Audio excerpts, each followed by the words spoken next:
Sorry, sorry. Good evening. Ngasi kitang ngana hojare mayam gi demand gi live stream kitang ngana hojarabane. Ngasi yam pamnaba topic ama so pusinjarabane ngasi di. Aduna hoje egi live stream hojare mayam live stream hojare topiro mayam na horse habadu pung nipan makhai tare. Pan makhai tare ai ngasi di kitang 15 minutes mamang mangjong na hana tobu matamdagi hona tumak tawjarabane mayam na ngai bibado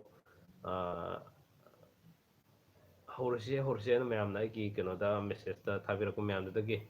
ay hoji live stream hojare aduna hoji foddi mi ani foddi lakpire bani so light amadi nambire kanano ahan thopire isi kanano tang sakta pira gi am nungai jagani okay light nambira madi ahan thopira ko to kanano to message thabira gi am nungai jani Jotin KS, hi brother, thank you. Okay, welcome back to my channel, Jotin. Okay, Asana Ali, Aina Fastare, thank you. Okay, Ali, Asana Ali, Tagasari. Okay, ma'am, Topiro, ngasi di kerangan na unasena ay group to swaja badane. WhatsApp group ta je pung nipan makai dia huni hadana adubo almost Jotin guess in the past nang nate okay kana birakano hana tokpira ku khani mak yam nungai jai amana light number han bor amani amana aigi live se hana yengu ramani na ai haijage nipilika sam light rosibo okay mane light khara seng dabani live oramani live de khara seng dabane maram di because aigi live streamer gi machine ma leidri adumang leidri faudi kita fixing asida mayam go una bi tanjasing de aduga sab okay ali aina light number hali okay thank you jotina notification thokba han ba ni haina soroi adum orangani aina ahum suba tare comment pirisi okay chumi jotin chau he aina hali oh sorry so he aina hali okay okay somi mangang sa lengbire sakti sabira bo marup ai charger marup okay yam nuaje ma'am aigi live ta yamna kani thwa yobiba support tobiba yam nuaje aduna tiam muhindro chappe okay kaino chappagi maramdi kari oibra os net sikitang sonthar ene kaino toisibo ne kha sonthar e Jio yam nuaidre aduna yakten si ngatang na yarakani ma'am warobino ko okay duga jotin nipilika salam nupana Sunday nupina Thursday Sunday Monday Tuesday Wednesday Thursday kitang apaboide habisi thamjage ngasi thamjariba topic si karigidmakcha aikhoi khwai khudimakna nupa pokpana henna pamnibino habisi masih matang thamjage net khana nungai toba male brother se okay adune net si yam hujik yam nungai mane live thabadagi yam hanthagreba kamai tino kangdraba aduna natang yingminasi ko net se Jio si yadre da hujik toisi Jio yam jadre mulitare Jio si kandre na chappe bra samne si yadre chappani sidi chappani kaiduna afaba oidrise kaidoraga pani bung nipilika salam okay nipilika salam safu ngakta tai habane yeng tungda ningamdaba khara lakani habane maramdi safu ani leminabda safu ama kaibasi masana tabane habasi mai tamjage duna kitang safu ngakta tabasi khara afaba oidabane then aduga jotin kias brother nupa pokpase kai process like Jotin, okay, adugi process na ina thamjarake haisi process haidring mangoina na topic sigi just wahuduk se hana thamjarake thamdring mangoina na huji notification da aigi nuksijaba subscriber viewer tramapan leibiri viewer tramapan mak yaragadi like namtung loina nambiro habisi thamjage kun sugre loina mak yam nungaijare sarbo thank you kyobati okay ai chengi message la ku ngaram bane topic jo hodro ado bane mayamna so topic sigi topic jam kuira bane ngai birakpa today topic is very important thank you satish okay first point aina thamding madi ado ai huji haijakre mayam like am ta hana kit kit nambiro aduga ai wakat ngai nam ta haijarake ngasi topic se just ai hana no preparation sigi matanga aigi wakhanda leigiba aigi thamoida leigiba khudimang dunena huji mayam no photo charakadrise okay I should like namja clear thank you okay then thank you ibong nipunika okay welcome okay mayam like nambiyo de haijabane do nambi de anyway namgira namoira aigi thamoida leijaba wahi khra mayam da share tawjarage ꯑꯩꯈꯣꯏ ꯃꯩꯇꯩꯒꯤ ꯆꯠꯅꯕꯤ ꯈꯛ ꯅꯠꯇꯅ ꯃꯐꯝ ꯈꯨꯗꯤꯡꯃꯛꯀꯤ ꯆꯠꯅꯕꯤꯗ ꯑꯉꯥꯡꯁꯦ ꯅꯤꯄꯥ ꯄꯣꯛꯄꯁꯤ ꯌꯥꯝꯅ ꯄꯥꯝꯅꯩ ꯌꯥꯔꯤꯕ ꯃꯈꯩ ꯑꯍꯥꯟꯕ ꯑꯉꯥꯡꯁꯤ ꯅꯤꯄꯥ ꯑꯣꯏꯍꯧꯅꯕꯁꯨ ꯌꯥꯝꯅ ꯍꯣꯠꯅꯩ but ꯃꯁꯤ ꯀꯅꯥꯒꯨꯝꯕ ꯈꯔꯅ ꯐꯪꯗꯕ ꯌꯥꯎꯏ ꯐꯪꯕ ꯌꯥꯎꯏ ꯃꯁꯤ ꯀꯔꯝꯍꯥꯏꯅ ꯇꯧꯔꯒ ꯐꯪꯒꯅꯤ 하이브도 아이는 마망도 블록 하면서 샘저그럽네 블록 아니 샘저그럽네 아두도서 기타 미스언더스탠딩 오이나버 코플 레이브 매암 스토리 WhatsApp 다 항베라고 코플 매암 then adagi even agi yumda photo laga mayamna tanaba khopa tobiba mayamduna adumak almost aigina leijaba aina khangjaba makheti mayamda share tawjaraga ngasi fawda mai pakhiba khara leikhe yam nuwaijai adubu aina thamjaningi ding sai ahan daina thamjabadune angang nipa poko pamnaribase mafam khudimakta imungdugi leiriba saron suron number 1 point se mayam khangaraba imung manungi saron suron leiriba mayam do mathang lehobdurisi kanana thamugani adigi koi maitai gi kanodana manipur gi donda dana koi sagai mutna ba haina bado siga samana na top lam khudimak lei sagai modal loidisi kaino ai gi saron suron lengda lehobdurisi nipa haiba nipasna oiba piba haiba pibasna oibna maram oirakanda ꯑꯩꯈꯣꯏꯅ ꯌꯥꯔꯤꯃꯈꯩꯗꯤ ꯑꯩꯈꯣꯏꯅ ꯌꯨꯝꯕꯥꯂꯣꯟ ꯂꯝꯖꯤꯡꯒꯤ ꯃꯅꯨꯡꯆꯟꯅ ꯁꯥꯒꯩꯒꯤ ꯆꯥꯔꯣꯟ ꯁꯨꯔꯣꯟ ꯆꯥꯗꯥ ꯅꯧꯗꯥꯅ ꯂꯩꯍꯧꯅꯕꯒꯤꯗꯃꯛ ꯅꯤꯄꯥꯁꯦ ꯊꯝꯕꯁꯤ ꯇꯉꯥꯏ ꯐꯗꯦ ꯍꯥꯏꯕꯁꯦ number 1 ꯑꯣꯏ ꯍꯥꯏꯗꯨꯅ ꯃꯌꯥꯝꯅ ꯂꯧꯅꯩꯌꯦꯕ ꯑꯗꯨꯕꯨ ꯅꯤꯄꯥ ꯑꯣꯏꯕ ꯉꯝꯗꯕ ꯀꯥꯡꯕꯨꯁꯤꯡꯁꯤꯅ ꯀꯔꯝꯍꯥꯏꯅ ꯇꯧꯕ then ꯑꯣꯏꯕ ngamaga ngausinarga leiriba kalupsingsina kamai tawba that means koina sadanu dana ligino karmai tarugano haibana singdudi aina mamangda semjikiba blog singda adamuk miyam kudon tamjakrabane adamuk makhatana so mayamna understanding kitang wa len adagino khangidaba gyan tabidaba khudimakto adamuk tana sejemadugi damta so vacation na habadi ꯑꯗꯨꯒꯤ ꯃꯔꯨꯞ ꯀꯥꯃꯦꯁꯣꯔ ꯃꯉꯥꯡꯅ ꯊꯣꯡ ꯂꯥꯎꯅ ꯍꯥꯡꯗꯣꯛꯇꯨꯅ ꯊꯝꯖꯔꯤꯕꯅꯤ ꯑꯩ ꯊꯣꯏꯗꯣꯛꯅ ꯈꯪꯖꯕ ꯍꯩꯖꯕꯗꯤ ꯅꯠꯆꯗꯦ ꯇꯧꯕꯇꯕꯨ ꯑꯩꯅ ꯈꯪꯖꯕ ꯍꯩꯖꯕ ꯈꯔꯁꯤꯗꯤ ꯁꯤꯅ ꯍꯥꯏꯕꯅꯆꯤꯡꯕꯗꯨ ꯑꯗꯨꯃꯛ ꯃꯌꯥꯝꯒ ꯇꯥꯟꯅꯕꯒꯤ ꯇꯥꯟꯖꯥꯗ ꯊꯝꯖꯕꯅꯤ ꯑꯣꯀꯦ ꯁꯤꯅ ꯑꯃ ꯑꯣꯏꯔꯁꯅꯨ ꯑꯅꯤꯁꯨꯕ ꯄꯣꯏꯟꯗ ꯑꯩꯅ ꯉꯁꯤ ꯍꯥꯏꯖꯔꯤꯕꯁꯤꯡꯁꯦ ꯑꯩꯒꯤ ꯈꯨꯗꯛꯀꯤ ꯊꯃꯣꯏꯗ ꯊꯣꯛꯂꯛꯄ ꯉꯥꯛꯀꯅꯤꯀꯣ ꯊꯃꯣꯏꯗ ꯊꯣꯛꯂꯛꯄ ꯉꯥꯛꯀꯅꯤ ꯑꯅꯤꯁꯨꯕ ꯄꯣꯏꯟꯗ ꯑꯩꯈꯣꯏ ꯅꯤꯄꯥ ꯄꯣꯛꯄ ꯅꯤꯄꯥ ꯄꯥꯝꯅꯔꯤꯁꯦ ꯀꯔꯝꯍꯥꯏꯅ ꯇꯧꯔꯒ ꯄꯣꯛꯂꯛꯀꯅꯤ ꯍꯥꯏꯕꯗꯨꯗꯤ ꯃꯃꯥꯡꯒꯤ ꯕ꯭ꯂꯣꯛꯇꯨꯁꯨ ꯊꯝꯈ꯭ꯔꯕꯅꯦ ꯉꯁꯤꯁꯨ ꯈꯔ ꯊꯝꯖꯔꯛꯀꯦꯕ ꯑꯗꯣ ꯍꯥꯟꯅ ꯑꯩꯒꯤ ꯋꯥꯍꯧꯗꯣꯛ ꯈꯔꯁꯦ ꯍꯥꯟꯅ ꯑꯝꯇ ꯄꯨꯛꯅꯤꯡ ꯆꯪꯅ ꯇꯥꯃꯤꯟꯅꯈꯤꯁꯤꯀꯣ ꯑꯩꯈꯣꯏ number 1 ꯈ꯭ꯋꯥꯏ ꯃꯔꯨ ꯑꯣꯏꯕꯗꯤ ꯉꯁꯥꯏꯒꯤ ꯑꯩꯅ ꯊꯝꯖꯕꯗꯣ ꯆꯥꯗꯥ ꯅꯧꯗꯥꯕꯒꯤ ꯆꯥꯗꯥ ꯅꯧꯗꯥꯕꯒꯤ ꯃꯁꯤꯅꯤ ꯑꯅꯤꯁꯨꯕ ꯃꯔꯝꯗ ꯀꯔꯤꯅꯣ ꯍꯥꯏꯕ ꯇꯥꯔꯒꯗꯤ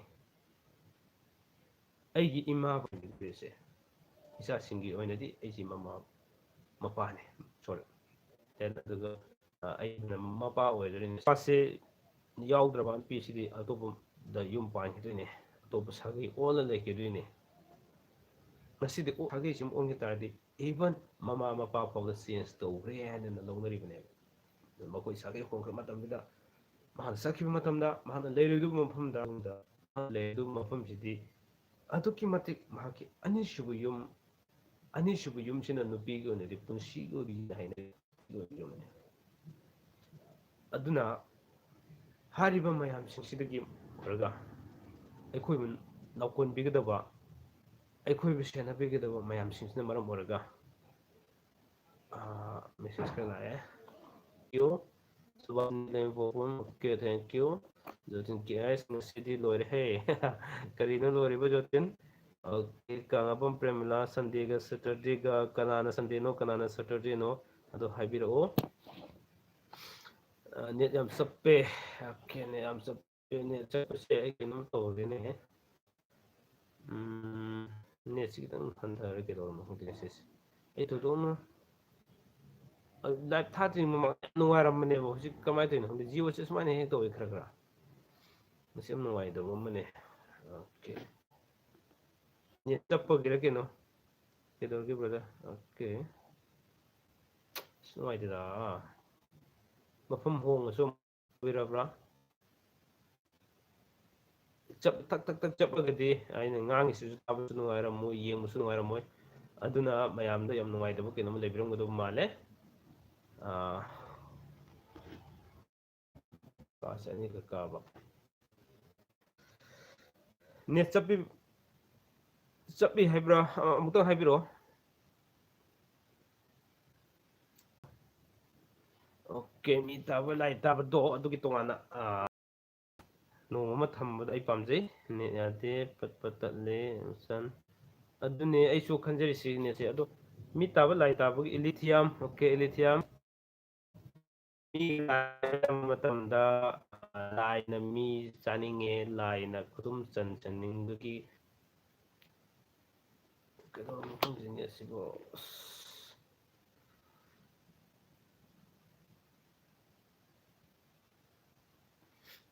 ꯑꯗꯨꯕꯨꯗꯤ ꯑꯦꯟꯗ꯭ꯔꯣꯁꯤꯗꯒꯤ ꯇꯧꯕ ꯌꯥꯗꯕꯩꯅꯦꯕ Yani yang lang le 1992.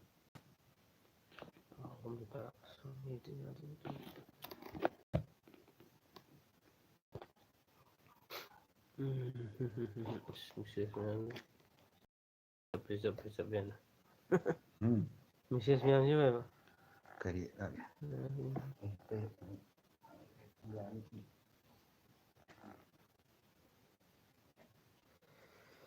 Okay ꯑꯃꯨꯛ ꯆꯞꯈ꯭ꯔꯦ ꯅꯦꯠ ꯌꯥꯗ꯭ꯔꯦ ꯄꯠ ꯄꯠ ꯇꯠꯂꯤ ꯍꯧꯖꯤꯛ ꯌꯥꯕꯤꯔꯝꯃꯗꯧꯕ ꯃꯥꯜꯂꯤ ꯑꯣꯀꯦ ꯃꯦꯁꯦꯖ ꯀꯥꯏ ꯌꯧꯈ꯭ꯔꯦ okay okay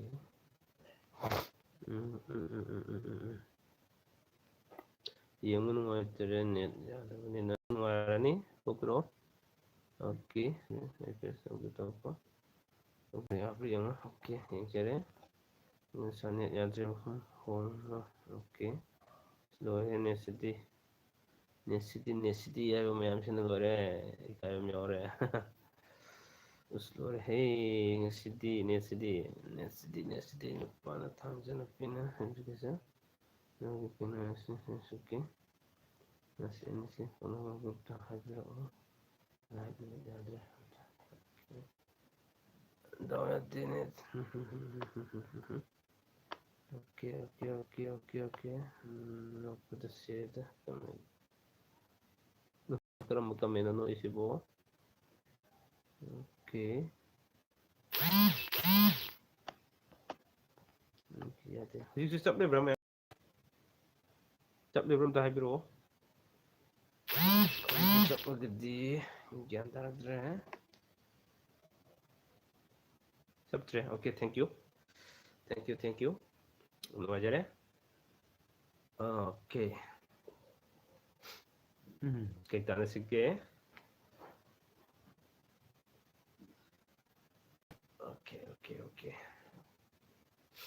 okay minute amtang ay kinamta check tawjagi ko maya warong yade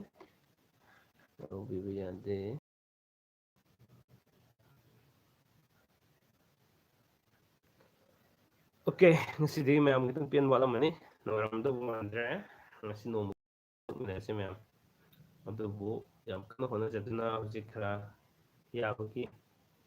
tang malae masi yam ngaje aduna okay mayam tokiro notification masing henggalan biro light masing henggalan biro tana bayablo ni tana rasi khana bayablo na khana rasi object okay application na do amko sana taram okseri okay welcome back to my channel. Then subtre nipilika salam nang isay nokpuda sirida kamendo haibadu karamba kameno adu tang haibiro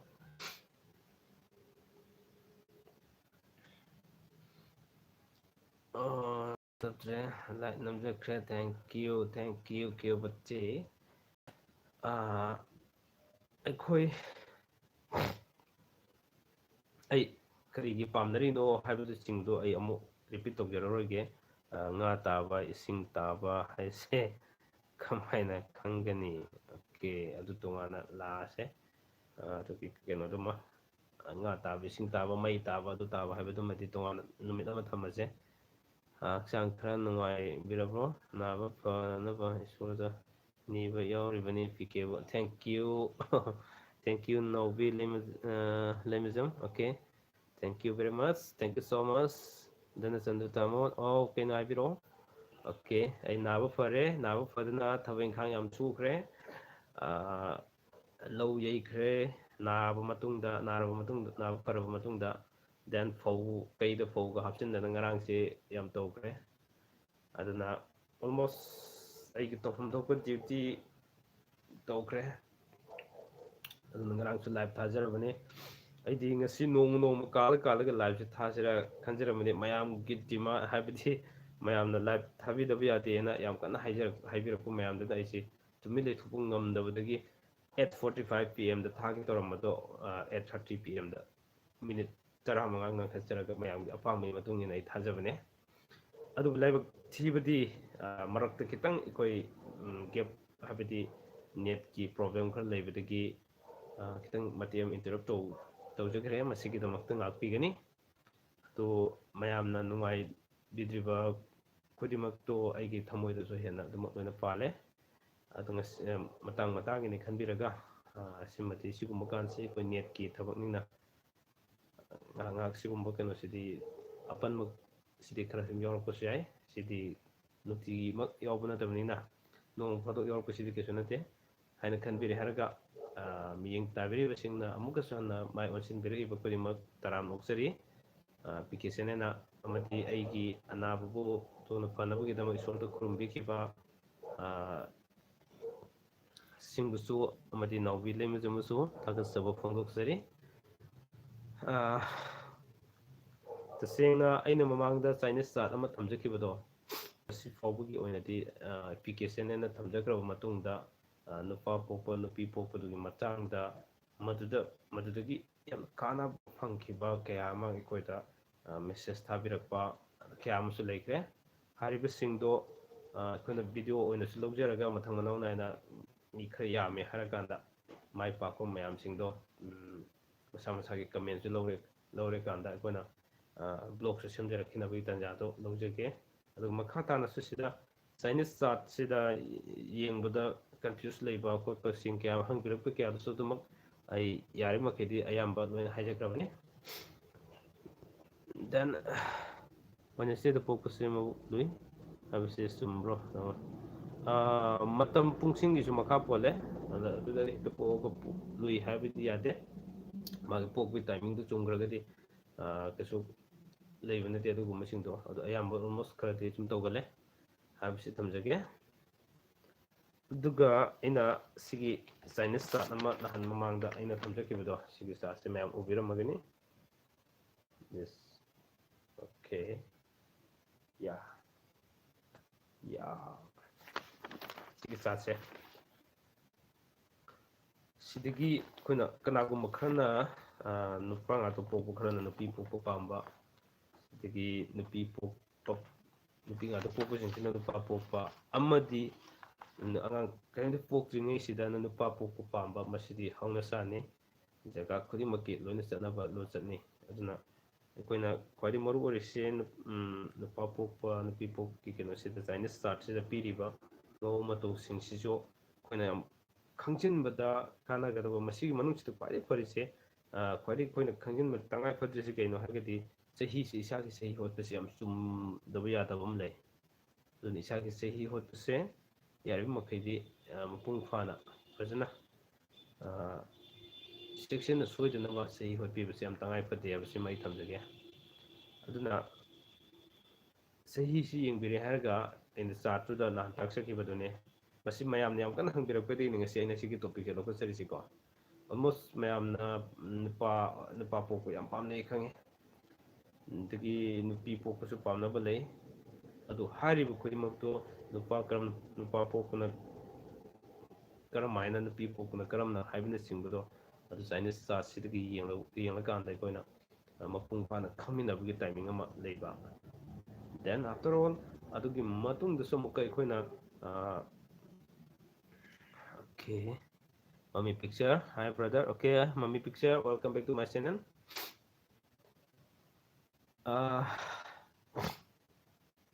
ꯑꯗꯨꯅ ꯑꯩꯈꯣꯏꯒꯤ ꯂꯩꯔꯤꯕ ꯄ꯭ꯔꯣꯕ꯭ꯂꯦꯝꯁꯤꯡꯁꯦ ꯈꯤꯇꯪ solve ꯇꯧꯅꯕ ꯑꯩꯈꯣꯏꯅ ꯍꯣꯠꯅꯕ ꯃꯇꯝꯗ ꯉꯁꯤ ꯐꯥꯎꯗꯤ ꯑꯩꯈꯣꯏꯅ ꯊꯦꯡꯅꯔꯛꯄ ꯃꯇꯝꯗ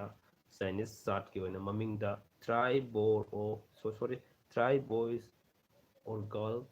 ꯕꯦꯕꯤ ꯍꯥꯏꯕ ꯁꯤꯒꯤ ꯆꯥꯔꯠꯁꯤꯗ ꯊꯦꯡꯅꯕ ꯃꯌꯥꯝꯁꯤꯡꯁꯤꯗꯒꯤ ꯁꯨꯝ ꯑꯗꯨꯃꯛ ꯑꯩꯈꯣꯏꯅ ꯌꯦꯡꯕ ꯌꯥꯏ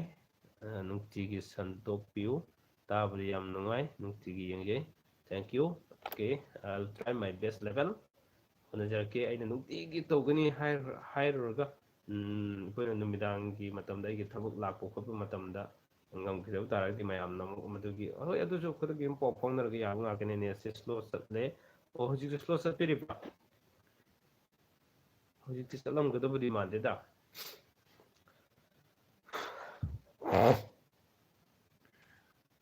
ꯆꯠꯂꯤꯕ꯭ꯔꯣ ꯍꯧꯖꯤꯛꯁꯨ ꯑꯝꯇꯪ ꯍꯥꯏꯕꯤꯔꯛꯑꯣ ꯑꯩ ꯋꯥ ꯉꯥꯡꯕꯁꯤ ꯄꯠ ꯄꯠ ꯇꯠꯄ꯭ꯔꯥ ꯀꯃꯥꯏꯅ ꯇꯧꯒꯦ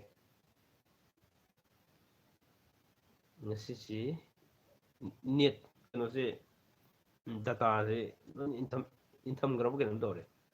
ꯁꯨꯞꯆꯤꯜꯂ ꯂꯩꯈ꯭ꯔ ꯃꯥꯜꯂꯦ ꯅꯦꯠꯁꯦ ꯌꯥꯝ ꯀꯩꯅꯣ ꯉꯁꯥꯏ ꯌꯥꯝ ꯐꯔꯝꯕ ꯅꯦꯠꯇꯣ ꯂꯣꯏꯅ ꯍꯟꯊꯈꯤꯕꯒꯨꯝ ꯇꯧꯋꯦ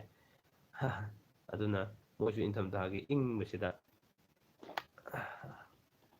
ꯑꯗꯨꯅ ꯈꯔ ꯆꯞꯄ ꯑꯣꯏꯔꯝꯒꯅꯤ ꯑꯣꯀꯦ ꯈꯔ ꯐꯔꯦ ꯍꯧꯖꯤꯛꯇꯤ ꯊꯦꯡꯛ ꯌꯨ ꯑꯣꯀꯦ ꯈꯔ ꯐꯔꯦ ꯌꯥꯝ ꯅꯨꯡꯉꯥꯏꯖꯩ ꯃꯌꯥꯝꯅ ꯁꯨꯃꯥꯏꯅ ꯄꯥꯎ ꯐꯥꯎꯗꯣꯛ ꯐꯥꯎꯖꯤꯟ ꯇꯧꯅꯔꯒ ꯅꯨꯡꯉꯥꯏꯅ ꯌꯦꯡꯃꯤꯟꯅꯕꯁꯤꯅꯦ ꯑꯩꯅ ꯈ꯭ꯋꯥꯏꯗꯒꯤ ꯄꯥꯝꯖꯕꯗꯤ ꯑꯗꯨꯅ ꯆꯥꯏꯅꯤꯁ ꯆꯥꯔꯠꯀꯤ ꯃꯇꯨꯡ ꯏꯟꯅ ꯑꯩꯈꯣꯏꯅ ꯍꯥꯏꯔꯤꯕ ꯅꯨꯄꯥ ꯄꯣꯛꯄꯒꯤ ꯑꯃꯗꯤ ꯅꯨꯄꯤ ꯄꯣꯛꯄꯒꯤ ꯃꯇꯥꯡꯁꯤꯡꯁꯤꯗ ꯑꯩꯈꯣꯏꯅ ꯑꯗꯨꯃꯛ ꯌꯦꯡꯕꯗ ꯉꯁꯤ ꯐꯥꯎꯕꯒꯤ ꯑꯣꯏꯅꯗꯤ ꯆꯥꯝꯃꯗꯤ ꯍꯥꯏꯕ ꯌꯥꯗ꯭ꯔꯦ ꯃꯁꯤꯗꯤ ꯏꯁꯣꯔꯒꯤ ꯂꯥꯏ ꯈꯨꯔꯨꯝꯃꯒ ꯑꯩꯈꯣꯏꯅ ꯐꯪꯅꯕ ꯑꯄꯥꯝꯕꯗꯨ ꯐꯪꯅꯕ ꯍꯣꯠꯅꯔꯛꯄꯅꯤꯅ 99% ꯉꯁꯤ ꯐꯥꯎꯕ ꯃꯥꯏ ꯄꯥꯛꯏ ꯍꯥꯏꯕꯁꯤꯃ ꯊꯝꯖꯒꯦ ꯅꯦꯠꯁꯤꯗꯤꯕ ꯑꯣꯀꯦ ꯑꯃꯨꯛ ꯅꯨꯡꯉꯥꯏꯇ꯭ꯔꯕ꯭ꯔꯣ ꯅꯦꯠꯁꯦ ꯉꯁꯤꯗꯤ ꯌꯥꯝ ꯅꯨꯡꯉꯥꯏꯇ꯭ꯔꯦ ꯑꯩꯅ ꯐꯖꯅ ꯋꯥ ꯉꯥꯡꯕ ꯈꯧꯅꯥꯎꯁꯤꯗꯒꯤ ꯐꯖꯅ ꯊꯣꯛꯂꯛꯄ ꯍꯧꯔꯀꯥꯟꯁꯤꯗ ꯋꯥꯈꯜꯗꯒꯤ ꯐꯖꯅ ꯊꯣꯛꯂꯛꯄ ꯍꯧꯔꯀꯥꯟꯗ ꯅꯦꯠ ꯍꯦꯛ ꯌꯥꯔꯛꯇꯕ ꯉꯁꯤꯗꯤ ꯗꯤꯁꯇꯔꯕ ꯈꯔ ꯇꯧꯋꯦ ꯑꯣꯀꯦ ꯌꯥꯝ ꯅꯨꯡꯉꯥꯏꯖꯗꯦ ꯑꯗꯣ ꯅꯦꯠꯀꯤ ꯀꯩꯅꯣꯁꯦ ꯑꯍꯤꯡꯒꯤ ꯉꯥꯛꯇꯪ ꯉꯥꯏꯕꯒꯤ ꯇꯥꯟꯖꯥ ꯑꯣꯏꯅ ꯃꯌꯥꯝꯗ ꯀꯩꯅꯣꯝꯇ ꯔꯤꯀ꯭ꯋꯦꯁ ꯇꯧꯖꯒꯦ ꯍꯧꯖꯤꯛ ꯐꯥꯎꯕ ꯌꯦꯡꯕꯤꯔꯤꯁꯤ ꯀꯅꯥ ꯀꯅꯥꯅꯣ ꯑꯃꯨꯛꯇꯪ ꯑꯗꯨꯝ ꯃꯦꯁꯦꯖ ꯑꯃꯃꯝꯇꯪ ꯊꯥꯕꯤꯔꯒꯗꯤ ꯌꯥꯝ ꯅꯨꯡꯉꯥꯏꯖꯅꯤ ꯑꯗꯨ ꯅꯦꯠꯁꯨ ꯉꯥꯛꯇꯪ ꯊꯦꯡꯖꯤꯜꯂꯒꯗꯤ ꯈꯔ ꯐꯒꯗꯕ ꯃꯥꯜꯂꯤꯀꯣ ꯃꯤꯅꯤꯠ 5ꯃꯨꯛꯇꯪ ꯌꯦꯡꯁꯤ ꯁꯤꯒꯤ ꯃꯔꯛꯁꯤꯗ ꯍꯧꯖꯤꯛ ꯂꯩꯔꯤꯕ ꯅꯣꯇꯤꯐꯤꯀꯦꯁꯟꯗ ꯂꯩꯕꯤꯔꯤꯕꯁꯤꯡꯁꯤ ꯀꯅꯥ ꯀꯅꯥꯅꯣ ꯍꯥꯏꯕꯗꯣ ꯑꯃꯨꯛꯇꯪ ꯃꯦꯁꯦꯖ ꯑꯃꯃꯝꯇꯪ ꯋꯥꯍꯩ ꯑꯃꯇꯪ ꯏꯕꯤꯔꯒ ꯊꯥꯕꯤꯔꯛꯑꯒꯗꯤ ꯌꯥꯝ ꯅꯨꯡꯉꯥꯏꯖꯒꯅꯤ ꯈꯟꯖꯒꯦ ꯑꯗꯨꯒ ꯑꯩ ꯃꯈꯥ ꯑꯗꯨꯃꯛ ꯁꯝꯊꯖꯔꯛꯀꯦ ꯅꯦꯠꯁꯤ ꯆꯞꯄꯦ ꯍꯥꯏꯕꯗꯨ ꯃꯌꯥꯝꯅ ꯇꯥꯕ ꯅꯨꯡꯉꯥꯏꯇꯕꯗꯨꯒꯤꯅꯤ ꯁꯤꯐꯥꯎ ꯃꯔꯛꯁꯤꯗ ꯃꯌꯥꯝꯅ ꯑꯩꯕꯨ ꯅꯨꯡꯁꯤꯕꯤꯗꯨꯅ ꯄꯤꯀꯦꯕꯨ ꯅꯨꯡꯁꯤꯕꯤꯗꯨꯅ ꯌꯦꯡꯕꯤꯔꯤꯕꯁꯤ ꯀꯅꯥ ꯀꯅꯥ ꯑꯣꯏꯔꯤꯕꯒꯦ ꯍꯥꯏꯕꯗꯨ ꯑꯃꯨꯛꯇꯪ ꯑꯩ ꯈꯟꯖꯒꯦ ꯁꯤꯅꯤꯗ ꯑꯩꯅ ꯍꯥꯏꯖꯔꯤꯗꯤ okay ai leri mami picture thank you. Then any other they chabiro Williamism makha sandubiro okay ai su lei thank you brother pokpa numit ki kopal namina masi fatabra du fate okay manisur langjum sing ai thank you manisuri longjam hai manisuri longjam thank you ani adidi adai kana lebirige ai makha su samchajara do ne naubi ke waranu makha samdarani okay okay thangjam Ravina Devi thank you aisu Ravin brother ai yengeri thank you la lubiro bro mi yam wat liba male notification na mi lei sigadi aisu lei thank you okay thank you okay see you na net si nuai draba kha chap si fawda aigi space si tabi nabagi dong khurang na ngai jeri ba khudim ngai biri ba khudim mak somi mamang sa aisu message kan kremarop okay ai ngasi net yadabdu na ngasai gi matek tu orangani hujik thengnajare hujik live message sigo na dei thengnajare atai kana kana leirige habdu somtung habiro okay ai samtajarage ngasi di kero hungte netse yan wajade okay loiraba male okay amukaso haige mikop si fawbada net sine atuki matik aikoida awaba chaitheng kaya ama pibiraba kansida amadi aikoida net sina mayam ki yengingba amadi aigi hainingba mayam sibo asuk yamna disturb tawbiraba matam si fawbasida mayamna aigi live sibo lengdana adum yengbiriba khudingmakpo ai yam nuaijai yam haraujai habsi thamjage punamukpu thagatsari jotin ki is pokpa thada angang sembasu fabra pokpa thada adu fatte madu tawbiganu aduni ainu chi chamthajak turiso ngasai khuji calendar yengi haiduna so akoina nitiniyo khradi tung indaba yade masi mapung oina akoina nupisingna oi thagiri tu lakpa matamse just after 5 days numit mangani gi matungda mangani matungse habati numit tarukni subu numitse sida mapung phana dum koi unabiyo matay manaw mo yani wa hatari ko mapung unabiyo wakan manana apambadumak ay koina pambe sini haibigi wakalonda sapsana thaminaraga matamduda hariba numitida tarukni chanba numitse aidagi faba numini adubu hariba tarukni chanba numisina karigumba purnima oramlaba thasi oramlaba ekadasi oramlaba adu oiba taragadi hariba numituma afaba numit orasu tharuk pirosini unabirana then tareni subu numisuma unabirana mathang nipan nimisubu yariba makai ikone tuma subu numit saidaba tare even number taba tuma subu numit chingse masida thasi gumba karigumba ade purnima gumba masi oidaba taragadi sida matam sana adu su karamba matamda tara ki mamangda mapandagina tara makai fawbasida tara makai fawbasigu manungsida kwai fawdi tara mamangda na hena pai aduna yam nuaiba wari sanabiro akogi apambadumak matai manau anida loina leibiro kone pamnasi nipa oiba taragaso sigumba nipa de koi oiba pame kan mana minare haiga hariba sigumba tuma subu numitsingsida Chinese start to tariba numitse sidagi Chinese start tare hadun so numitu pakna chagidi sorapusu yawbane okay message so thabirali adu ai ngatang laraga hanjage matek sitang dosinjage aduna koi leiriba pungphamse hujik aina hajo pungphamse amati aina thamjariba Dhanachandra thank you Dhanachandra aduna ai haijariba pungpham amari aina haijariba numitchingsida fajana koi apamado ningba thungna wakhanda leiminare haraga koi angangse semna nabagi honabiyo matamsida tuma subu matam habane aduga ꯑꯩꯈꯣꯏ ꯔꯤꯇꯨ ꯂꯥꯛꯄ ꯃꯇꯝꯗ ꯌꯥꯝꯅ ꯁꯥꯡꯊꯈꯤꯕꯁꯨ ꯑꯐꯕ ꯑꯣꯏꯗꯕ ꯍꯥꯏꯇꯥꯔꯦ ꯑꯐꯕ ꯑꯣꯏꯗꯦ ꯌꯥꯔꯤꯕꯃꯈꯩ ꯅꯛꯁꯤꯟꯅꯕꯒꯤ ꯃꯇꯦꯛꯁꯤꯡꯁꯤ ꯈ꯭ꯋꯥꯏꯗꯒꯤ ꯐꯩ ꯑꯗꯨꯅꯅꯤ ꯉꯁꯥꯏꯒꯤꯅ 6ꯅꯤ ꯁꯨꯕ ꯅꯨꯃꯤꯠꯁꯤꯅ ꯈ꯭ꯋꯥꯏꯗꯒꯤ ꯐꯩꯅ ꯍꯥꯏꯖꯔꯤꯁꯤ ꯃꯊꯪꯗ 9ꯅꯤ ꯃꯊꯪꯗ 10ꯅꯤ ꯃꯊꯪꯗ 12ꯅꯤ ꯃꯔꯛꯁꯤꯗ ꯈ꯭ꯋꯥꯏꯗꯒꯤ ꯑꯩꯈꯣꯏꯅ ꯌꯦꯡꯗꯣꯔꯤꯁꯦ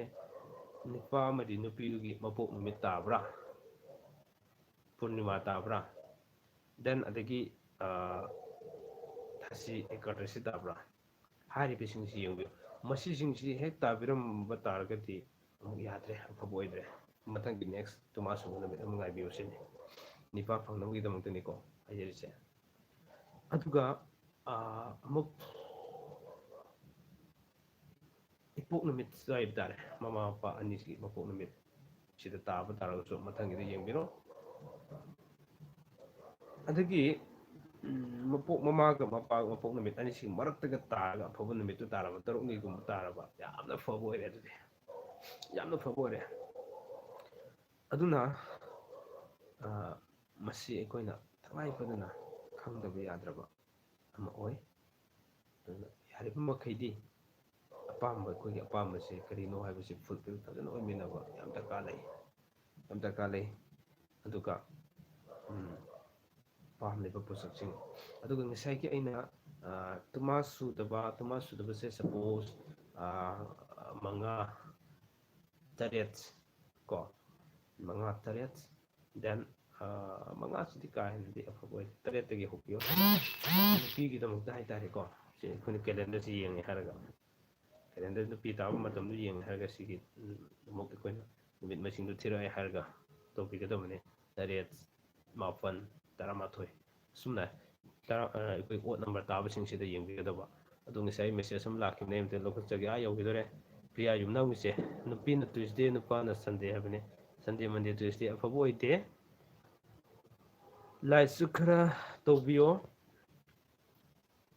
ꯃꯔꯨꯞꯁꯤꯡꯅ ꯄꯤꯀꯦꯕꯨ ꯁꯧꯒꯠꯄꯤꯕ ꯑꯣꯏꯅ ꯊꯦꯡꯛ ꯌꯨ ꯅꯥꯎꯕꯤ ꯂꯩꯃꯖꯝ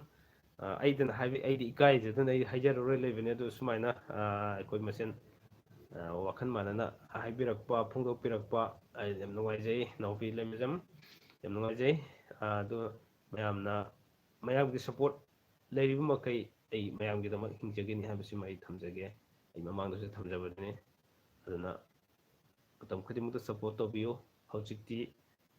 ꯅꯨꯡꯁꯤꯕꯤꯗꯨꯅ ꯃꯌꯥꯝꯅ ꯅꯨꯡꯁꯤꯕꯤꯗꯨꯅ ꯑꯩꯒꯤ ꯆꯦꯅꯦꯜꯁꯤꯁꯨ 10K ꯁꯕꯁꯀ꯭ꯔꯥꯏꯕꯔ ꯌꯧꯁꯤꯟꯕꯤꯔꯛꯄꯅꯤꯅ ꯑꯩꯈꯣꯏꯅ ꯑꯣꯏꯗ ꯄꯥꯗꯕ ꯄꯪꯇꯥ ꯊꯥꯒꯠꯄ ꯍꯥꯟꯅ ꯊꯥꯒꯠꯂꯦ ꯍꯥꯏꯕ ꯅꯠꯇꯦꯀꯣ ꯑꯆꯨꯝꯕ ꯉꯥꯛꯇꯅꯤ ꯍꯥꯟꯅ ꯊꯥꯒꯠꯆꯔꯤꯁꯤꯁꯨ ꯑꯩꯈꯣꯏꯅ ꯃꯔꯝ ꯆꯥꯗꯅ ꯄꯪꯊꯥ ꯊꯥꯒꯠꯆꯕꯁꯨ ꯌꯥꯕ ꯅꯠꯇꯕꯅꯤꯅ ꯑꯗꯨꯒ ꯑꯃꯇꯪꯒ ꯍꯥꯏꯖꯔꯝꯒꯦ ꯉꯁꯤ ꯑꯩꯅ ꯊꯥꯒꯠꯆꯈꯤꯕ ꯚꯤꯗꯤꯑꯣ ꯉꯁꯤꯒꯤ ꯑꯩ 10K ꯁꯕꯁꯀ꯭ꯔꯥꯏꯕꯔ ꯌꯧꯕꯒꯤ ꯚꯤꯗꯤꯑꯣ ꯌꯨꯇ꯭ꯌꯨꯕꯀꯤ ꯀꯝꯄꯅꯤꯗꯒꯤ ꯍꯥꯏꯕ ꯇꯥꯔꯦ ꯌꯨꯇ꯭ꯌꯨꯕ ꯑꯣꯐꯤꯁꯇꯒꯤ ꯑꯩꯉꯣꯟꯗ ꯂꯥꯛꯄ ꯃꯦꯁꯦꯖꯇꯣ ꯑꯩꯅ ꯚꯤꯗꯤꯑꯣ ꯑꯣꯏꯅ ꯁꯦꯝꯗꯣꯛꯆꯔꯒ ꯉꯁꯤꯒꯤ 10K ꯁꯕꯁꯀ꯭ꯔꯥꯏꯕꯔ ꯌꯧꯕꯒꯤ ꯚꯤꯗꯤꯑꯣ ꯃꯇꯦꯛ ꯑꯃ ꯊꯥꯒꯠꯆꯕꯗꯨ ꯃꯌꯥꯝꯅ ꯌꯦꯡꯕꯤꯕ ꯈꯤꯇꯪ ꯋꯥꯠꯂꯦ ꯌꯥꯝ ꯅꯨꯡꯉꯥꯏꯖꯗꯦ ꯑꯩꯗꯤ ꯃꯗꯨꯅꯕꯨ ꯈ꯭ꯋꯥꯏ ꯌꯦꯡꯍꯟꯖꯅꯤꯡꯕ ꯑꯩꯒꯤ ꯍꯔꯥꯎꯖꯕ ꯅꯨꯡꯉꯥꯏꯖꯕ ꯃꯤꯀꯨꯞ ꯃꯌꯥꯝꯒꯤ ꯁꯄꯣꯔꯠꯅ ꯇꯧꯕꯤꯔꯛꯄ ꯃꯌꯥꯝꯗꯣ ꯉꯁꯤ ꯊꯥꯒꯠꯆꯈꯤꯕ ꯚꯤꯗꯤꯑꯣꯗꯣ ꯃꯌꯥꯝꯅ ꯌꯦꯡꯕꯤꯗꯕꯗꯣ ꯈꯤꯇꯪ ꯅꯨꯡꯉꯥꯏꯖꯗꯦꯀꯣ ꯃꯗꯨꯃꯇꯪ ꯌꯦꯡꯕꯤꯔꯛꯑꯣ ꯑꯗꯨꯅ ꯑꯩꯈꯣꯏ ꯀꯩꯅꯣꯗꯒꯤ ꯑꯗꯨꯒꯤ ꯚꯤꯗꯤꯑꯣꯗꯨꯅ ꯈ꯭ꯋꯥꯏꯗꯒꯤ ꯅꯦꯝꯕ ꯃꯌꯥꯝꯅ ꯌꯦꯡꯕꯤꯕ ꯈ꯭ꯋꯥꯏꯗꯒꯤ ꯅꯦꯝꯕ ꯚꯤꯗꯤꯑꯣ ꯑꯣꯏꯕꯒꯤ ꯃꯦꯁꯦꯖ ꯑꯃ ꯂꯥꯛꯄ ꯃꯗꯨꯃꯁꯨ ꯌꯥꯝ ꯅꯨꯡꯉꯥꯏꯖꯗꯦ ꯑꯗꯨꯅ ꯉꯁꯤꯒꯤ ꯂꯥꯏꯚ ꯏꯁꯇ꯭ꯔꯤꯝꯒꯤ ꯇꯥꯟꯖꯥꯁꯤ ꯂꯧꯔꯒ ꯉꯁꯤ ꯊꯥꯒꯠꯆꯕ ꯚꯤꯗꯤꯑꯣꯗꯨꯅꯤꯀꯣ ꯑꯩꯒꯤ 10K ꯁꯕꯁꯀ꯭ꯔꯥꯏꯕꯔ ꯌꯧꯕꯒꯤ ꯌꯨꯇ꯭ꯌꯨꯕꯇꯒꯤ ꯊꯥꯒꯠꯂꯛꯄ ꯑꯩꯉꯣꯟꯗ ꯊꯥꯔꯛꯄ ꯑꯩꯒꯤ ꯏꯃꯦꯜ ꯊꯥꯔꯛꯄ ꯃꯦꯁꯦꯖꯁꯤꯡꯗꯣ ꯑꯩꯅ ꯏꯁꯀ꯭ꯔꯤꯟ ꯁꯣꯠ ꯂꯧꯖꯔꯦ ꯍꯥꯏꯔꯒ ꯀꯥꯟꯗ ꯑꯃꯨꯛ ꯑꯩꯈꯣꯏꯒꯤ ꯚꯤꯗꯤꯑꯣ ꯑꯣꯏꯅ ꯁꯦꯝꯖꯕꯅꯦ ꯃꯌꯥꯝꯗꯁꯨ ꯎꯍꯟꯖꯅꯤꯡꯗꯨꯅ ꯑꯗꯨꯅ ꯉꯁꯤ ꯊꯥꯒꯠꯆꯔꯤꯕ ꯚꯤꯗꯤꯑꯣꯗꯣ ꯃꯌꯥꯝꯅ ꯌꯥꯝ ꯃꯤ ꯂꯤꯁꯤꯡ 2,000 ꯐꯥꯗ꯭ꯔꯤꯕ ꯍꯥꯏꯇꯥꯔꯦꯀꯣ ꯑꯗꯨꯅ ꯈꯤꯇꯪ ꯌꯥꯝꯅ ꯑꯩꯅ ꯑꯇꯩ ꯃꯃꯥꯡꯗ ꯊꯥꯕ ꯚꯤꯗꯤꯑꯣꯗꯣ ꯌꯥꯝ ꯌꯥꯝꯈꯤꯕꯅꯤꯅ ꯉꯁꯤꯅ ꯌꯥꯝꯗꯕꯒꯤ ꯀꯩꯅꯣꯝꯃ ꯎꯕꯅꯤꯅ ꯑꯗꯨꯅ ꯌꯥꯝ ꯐꯖꯗꯕ ꯑꯩꯉꯣꯟꯗ ꯔꯦꯀꯣꯔꯠꯇ ꯌꯥꯝ ꯐꯖꯗꯕ ꯑꯃ ꯑꯣꯏꯕ ꯑꯗꯨꯅ ꯌꯥꯔꯤꯕ ꯃꯈꯩꯗꯤ ꯉꯁꯤꯒꯤ ꯚꯤꯗꯤꯑꯣꯗꯣ ꯂꯣꯏꯅꯃꯛ ꯍꯧꯖꯤক ꯃꯤꯠꯌꯦꯡ ꯇꯥꯕꯤꯔꯤꯕꯁꯤꯡꯅ ꯍꯣꯔꯦꯟ ꯂꯥꯏꯚ ꯂꯣꯏꯔꯦ ꯍꯥꯏꯔꯒ ꯉꯥꯏꯍꯥꯛꯇꯪ ꯌꯦꯡꯕꯤꯔꯣ ꯌꯥꯝ ꯁꯥꯡꯗꯕꯅꯦ ꯁꯨꯞꯅꯒꯤ ꯃꯤꯅꯤꯠ 2 ꯈꯛꯇꯅꯤꯉꯁꯤꯒꯤ ꯚꯤꯗꯤꯑꯣꯗꯣ ꯑꯩꯒꯤ 10K ꯁꯕꯁꯀ꯭ꯔꯥꯏꯕꯔ ꯌꯧꯕꯒꯤ ꯁꯨꯝ ꯑꯩꯅ ꯍꯔꯥꯎꯖꯕ ꯌꯨꯇ꯭ꯌꯨꯕꯇꯒꯤ ꯑꯩꯉꯣꯟꯗ ꯌꯨꯇ꯭ꯌꯨꯕ ꯀ꯭ꯔꯤꯌꯦꯇꯔ ꯀꯝꯄꯅꯤꯗꯒꯤ ꯃꯦꯁꯦꯖꯀ ꯊꯥꯔꯛꯄ ꯑꯗꯨꯒꯤ ꯃꯦꯁꯦꯖꯇꯨ ꯑꯩꯅ ꯃꯌꯥꯝꯗ ꯎꯍꯟꯖꯅꯤꯡꯗꯨꯅ ꯊꯥꯒꯠꯆꯕꯅꯤ ꯑꯗꯨꯅ ꯈꯔ ꯍꯣꯔꯦꯟ ꯂꯣꯏꯔꯒ ꯌꯦꯡꯕꯤꯌꯨꯀꯣ ꯑꯗꯨꯒ ꯁꯤ ꯀꯤꯠ ꯇꯧꯕꯤꯒꯗꯕ ꯑꯗꯨꯒꯤ ꯚꯤꯗꯤꯑꯣꯗꯨꯅ ꯃꯌꯥꯝꯅ ꯌꯦꯡꯕꯒꯤ ꯆꯥꯡ ꯌꯥꯝ ꯅꯦꯝꯅ ꯂꯩꯕꯗꯨꯅ ꯈꯤꯇꯪ ꯅꯨꯡꯉꯥꯏꯖꯗꯦ ꯑꯩꯉꯣꯟꯗ ꯑꯗꯨꯅ ꯈꯔ ꯁꯞꯄꯣꯔꯠ ꯇꯧꯃꯤꯟꯅꯧ ꯁꯞꯄꯣꯔꯠ ꯇꯧꯃꯤꯟꯅꯁꯦ ꯑꯩꯈꯣꯏ ꯃꯁꯦꯟ ꯑꯩꯅ ꯍꯤꯡꯖꯔꯤꯁꯤꯁꯨ ꯃꯌꯥꯝꯒꯤꯅꯤ ꯃꯌꯥꯝꯁꯨ ꯑꯩꯒꯤꯗꯃꯛ ꯍꯤꯡꯕꯤꯌꯨ sini. This is my humble request. So Usam Priyokumar. Usam Priyokumar si kari lamdagino. Usam Priyokumar si ngasi ahan mathengna ba male. Priyokumar magi wang si kaino na pa Friday na pi Friday. Manabasi afaba oide haijabani aina haijabadi. Laiminabagi mawang. Okay, laiminabagi mawang di brother. Okay, haijarake Jochen. Jotin gi answer nga tabiyo. Tago hujik aina mamang na haijakibado ngasi ayukta ina thagatsaba video do ngahaktang yengbiyo. Minute ani kak sangmane. Tago like khaga nambiro. Habisim thamjage. Semningba angang sembase pungsing taibro. Adu pungsing gidi leite. Pungsing gidi ngasai ga aina pungsing haijariduna adumdo. Kogi isa habisdo afaba pameko. Gyan loksing daiba pameko. Madugidamaktane aina pungsingdo aina haijarido. Adugidamaktane aina pungsingdo haijarido. Aduna makasidi kaino. Okay. Hey Jotingi paukumdo ay kumjarage. Ahanbada aina pung mapan adaidagi haijabase. Pantadri mamang mangoinana haijabadare. Tang koi kado aigi kado amung mayada deriba kase. Angang pamne nupa gi picture fajaba thetpiro. Nupi pamne nupi gi picture fajaba thetpiro angangi. Madu ubada khajitang ekhoi wakhanda feel khara tawkani. Timing duda yengmino adugi wari sano si angangsina kari orakpa hayeng ka smart sene masak fajaba si tawba wakhanda chamana lemina gadaba loini. Madugi matungda lemminarak matungda nungaina wari sanagadawne sanagakransida ekhoi mapung oina angang simbagi nitiniyo. Pana pitinabagi mawang matungsingse. Ay dum haidagi ko maya waro bibiyate. Khangminabagi kitang hena fagadra kanyaduna ay haijabane tamjabane. Otherwise negative chicken bigano. Yes, nupa su yauri nupi su yauri. Iloin khangje. Yaurang hi timing sida hena khangmina hona tanja do lomjage hamni ko. Aina mangjong na hayauri wahi khudingi wangang khudingi ama topic khudingi bad comment so many bad comment lakne adugi dangtani ko. Anyway I don't ko sangta jarurage angai wakhandu leirani ngisai wakhandu chap buni koi leirane minar kan sida mapung oina koi angang sem habis tabo nupa amadi nupi tinaduina hakinaduine masida ahanbada nupadana nupiduga pung phana madugi hauningbagi tawningbagi apamto chap chana leibire haikana mapung phane koigi just nupa amadi nupigi kenose kani feeling emotion feeling fajana leiminar kan sida koina chap chana ngang semagi tanja lomina gadawani aduga lore har kana koina nipa ko oningagadi lore ganda koigi nipa dagi tholaibe spamse changare har kanda nupigi bezina manung changare har kanda ko mata koina nipa ko oningadi nupi dugi jet tham khut side leibado adom septhokpino septhokpire haraga fajan nupa na kola fajan thampiyo numai wari him sabiyo aduda masigi step khungthang chalo kapiyo. Similarly nupi pawning ngana adumak system di chap manan tawminarani adu matungda amuk somda koina oi thangada nupi dugi oi thangba side adomda septhokpirani fajana kola thambigani numai wari sabigani. Masigi sangsara ma leiba matamda apam bisa soidana makki phangani masini aina thamjaningide aduna karigi wangani ko jik desaitagi in higher yengbiyo ꯅꯨꯄꯥ ꯇꯥꯕ ꯃꯇꯝ ꯑꯍꯥꯟꯕꯗꯤ ꯑꯩꯈꯣꯏꯅ ꯈꯪꯗꯣꯏꯁꯦ Chinese ꯆꯥꯔꯠꯀꯤ ꯌꯦꯡꯅꯕꯒꯤꯗꯃꯛꯇ ꯑꯩꯒꯤ ꯆꯞ ꯆꯥꯕ ꯆꯍꯤ ꯌꯦꯡꯕꯤꯔꯣ ꯆꯞ ꯆꯥꯕ ꯆꯍꯤ ꯌꯦꯡꯂꯛꯄ ꯀꯥꯟꯁꯤꯗ ꯃꯗꯨꯒꯤ ꯃꯇꯨꯡꯗ ꯀꯩꯗꯧꯔꯅꯤ ꯑꯩꯈꯣꯏꯅ ꯅꯨꯄꯥ ꯄꯣꯛꯀꯦ ꯅꯨꯄꯤ ꯄꯣꯛꯀꯦ ꯍꯥꯏꯗꯨ ꯅꯨꯄꯥ ꯄꯣꯛꯄꯤ ꯑꯣꯏꯔꯒꯅ ꯌꯦꯡꯕꯤꯔꯣ ꯐꯣꯇꯣ ꯊꯦꯠꯄꯤꯔꯣ ꯅꯨꯄꯥꯒꯤ ꯐꯣꯇꯣ ꯍꯧꯕꯤꯔꯣ ꯑꯩꯈꯣꯏꯅ ꯇꯧꯒꯗꯕ ꯁ꯭ꯇꯦꯞ ꯕꯥꯏ ꯁ꯭ꯇꯦꯞ ꯑꯩꯅ ꯍꯥꯏꯖꯔꯤꯗꯣ ꯑꯃꯨꯛ ꯔꯤꯄꯤꯠ ꯇꯧꯖꯔꯔꯣꯏ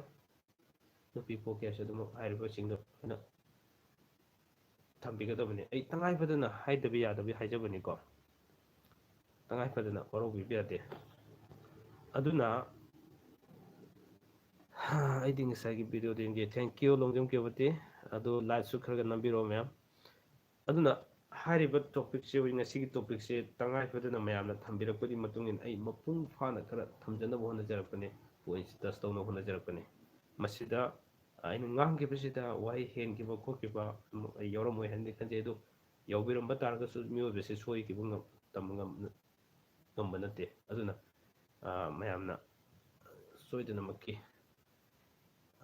ꯄꯣꯖꯤꯇꯤꯞꯇ ꯄꯨꯁꯤꯟꯕꯤꯔꯛꯂꯦ ꯍꯥꯏꯔ ꯀꯥꯟꯁꯤꯗ ꯑꯩꯈꯣꯏ ꯄꯨꯝꯅꯃꯛ ꯈꯪꯃꯤꯟꯅꯕ ꯇꯉꯥꯏ ꯐꯗꯦꯅ ꯈꯟꯖꯔꯒ ꯑꯗꯨꯝꯅ ꯑꯩꯅ ꯄꯨꯁꯤꯟꯖꯔꯛꯄꯅꯤ ꯍꯥꯏꯕꯁꯤꯃ ꯃꯌꯥꯝꯅ ꯂꯧꯕꯤꯅꯕ ꯈꯟꯖꯖꯔꯤ ꯀꯣ ꯈꯟꯕꯤꯅꯕ ꯍꯥꯏꯖꯔꯤ ꯀꯣ ꯖꯣꯇꯤꯟ ꯏꯀꯥꯏꯕ ꯍꯥꯏꯔꯛꯄꯗꯨꯗ ꯑꯩꯁꯨ ꯏꯀꯥꯏꯖꯔꯛꯄ ꯍꯥꯏꯇꯥꯔꯦ ꯑꯣꯀꯦ ꯑꯩ ꯃꯦꯁꯦꯖ ꯀꯔꯤ ꯂꯩꯕꯅꯣ ꯑꯃꯨꯛ ꯐꯠꯇꯕꯁꯤ ꯀꯩꯒꯤꯅꯣ ꯐ꯭ꯔꯥꯏꯗꯦꯒꯤꯁꯦ ꯄꯣꯛꯄ ꯅꯨꯃꯤꯠ ꯃꯥꯟꯅꯕꯗꯣ ꯐꯠꯇꯦ ꯍꯥꯏꯕꯅꯤꯀꯣ ꯑꯗꯒꯤ ꯑꯣꯀꯦ ꯑꯣꯀꯦ ꯑꯣꯀꯦ ꯀꯅꯥ ꯂꯩ ꯇꯥꯃꯣ ꯑꯩꯗꯤ ꯌꯦꯡꯖꯩ ꯊꯦꯡꯀ꯭ꯌꯨ ꯖꯣꯖꯤꯟ ꯍꯪꯕꯗ ꯏꯀꯥꯏꯕ ꯋꯥꯐꯝ ꯀꯌꯥ ꯑꯃ ꯍꯥꯏꯕꯤꯔꯛꯄꯁꯦ ꯌꯥꯝ ꯊꯤꯅ ꯅꯨꯡꯉꯥꯏꯖꯩ ꯑꯣꯀꯦ ꯊꯦꯡꯀ꯭ꯌꯨ ꯑꯣꯀꯦ ꯑꯗꯨꯅ ꯃꯌꯥꯝꯅ ꯍꯦꯛ ꯍꯪꯕꯗ ꯏꯔꯛꯄꯗꯗꯤ ꯅꯨꯡꯉꯥꯏꯔꯣꯏ ꯈꯟꯖꯔꯒ ꯑꯗꯨꯒ ꯑꯩꯅꯗꯤ ꯁꯨꯝ ꯃꯌꯥꯝꯗ ꯍꯥꯏꯔꯤꯕ ꯀꯩꯅꯣꯁꯦ ꯈꯤꯇꯪ ꯑꯩꯅ ꯃꯄꯨꯡ ꯐꯥꯅꯕ ꯍꯣꯠꯅꯖꯔꯛꯄꯅꯤꯀꯣ ꯃꯁꯤꯗ ꯑꯩꯈꯣꯏꯅ ꯏꯀꯥꯏꯅꯗꯕ ꯍꯥꯏꯅ ꯂꯩꯕ ꯃꯇꯝꯗ ꯃꯥꯡꯖꯗꯣꯔꯤꯁꯤ ꯑꯩꯈꯣꯏꯒꯤ ꯑꯄꯥꯝꯕ ꯐꯪꯒꯗꯣꯏꯁꯤ ꯀꯅꯥꯅꯣ ꯑꯄꯥꯝꯕ ꯄꯥꯝꯂꯤꯕ ꯃꯍꯥꯛꯇꯨ ꯅꯠꯇ꯭ꯔꯣ ꯃꯗꯨ ꯂꯩꯗꯅꯕꯒꯤꯗꯃꯛꯇ ꯄꯤ ꯀꯦ ꯆꯦꯅꯦꯜꯅ ꯈꯤꯇꯪ ꯍꯥꯔꯠ ꯑꯦꯟ ꯁꯣꯜ ꯃꯌꯥꯝꯅ ꯈꯤꯇꯪ ꯁꯤꯌꯥꯔ ꯇꯧꯖꯕꯅꯤꯀꯣ ꯑꯗꯨꯅꯅꯦ ꯑꯃꯨꯛꯀꯁꯨ ꯍꯥꯏꯖꯒꯦ ꯄ꯭ꯂꯤꯖ ꯕꯤ ꯑꯦ ꯄꯣꯖꯤꯇꯤꯞ ꯁꯤꯅꯤ ꯑꯩꯅ ꯊꯝꯖꯅꯤꯡꯉꯤꯗꯤ ꯄꯣꯖꯤꯇꯤꯞ ꯉꯥꯛꯇ ꯈꯔ ꯂꯧꯕꯤꯌꯣ ꯄꯣꯖꯤꯇꯤꯞ ꯑꯣꯏꯕ ꯑꯄꯥꯝꯕ ꯐꯪꯒꯅꯤ ꯅꯦꯒꯦꯇꯤꯞ ꯉꯥꯛꯇ ꯂꯧꯔꯕ ꯅꯦꯒꯦꯇꯤꯞ ꯑꯣꯏꯕ ꯑꯄꯥꯝꯕ ꯐꯪꯒꯅꯤ ꯅꯦꯒꯦꯇꯤꯞ ꯑꯣꯏꯕ ꯄꯥꯝꯗꯕ ꯐꯪꯒꯅꯤ ꯃꯁꯤꯅꯤ ꯑꯩꯅ ꯍꯥꯏꯖꯅꯤꯡꯉꯤది ꯑꯗꯨꯅ ꯉꯁꯤ ꯊꯝꯖꯔꯤꯕ ꯇꯣꯄꯤꯛꯁꯤ ꯌꯥꯝꯅ ꯇꯉꯥꯏꯐꯗꯕ ꯇꯣꯄꯤꯛ ꯑꯃꯅꯤ ꯑꯗꯨꯒ ꯑꯩꯒꯤ ꯊꯝꯕꯅꯦꯜꯗ ꯍꯥꯞꯆꯔꯤꯗꯣ ꯉꯁꯥꯏ ꯆꯠꯀꯤꯌꯣꯕꯗꯤꯅ ꯍꯥꯏꯕꯗꯣ ꯑꯉꯥꯡꯁꯦ ꯌꯥꯝ ꯐꯖꯩ ꯍꯥꯏꯕꯗꯣ ꯑꯩꯒꯤ ꯍꯟꯗꯛ ꯄꯣꯛꯄ ꯏꯆꯥꯅꯨꯄꯥꯗꯨꯅꯤꯀꯣ ꯑꯅꯤꯁꯨꯕ ꯏꯆꯥꯅꯨꯄꯥꯗꯨꯅꯦ ꯔꯥꯖ ꯃꯦꯗꯤꯁꯤꯇꯤꯗ ꯅꯍꯥꯟ ꯑꯣꯄꯔꯦꯁꯟ ꯇꯧꯔꯒ ꯄꯣꯛꯑꯦꯅ ꯇꯧꯕꯗꯣ ꯑꯗꯨꯒꯤ ꯐꯣꯇꯣꯗꯨꯅꯦ ꯑꯩꯅ ꯍꯧꯖꯤꯛ ꯍꯥꯞꯆꯔꯤꯗꯣ ꯑꯗꯨꯒ ꯉꯔꯥꯡ ꯅꯍꯥꯟꯒꯤ ꯚꯤꯗꯤꯑꯣ ꯑꯃꯗ ꯃꯆꯤꯟ ꯃꯅꯥꯎ ꯑꯅꯤꯒꯤ ꯊꯝꯕꯅꯦꯜꯗ ꯄ꯭ꯔꯣꯐꯥꯏꯜꯗꯒꯤ ꯍꯥꯞꯆꯈꯤꯕꯅꯤ ꯑꯗꯨꯁꯨ ꯑꯩꯒꯤ ꯏꯆꯥ ꯉꯥꯛꯀꯅꯤ ꯑꯗꯨꯅ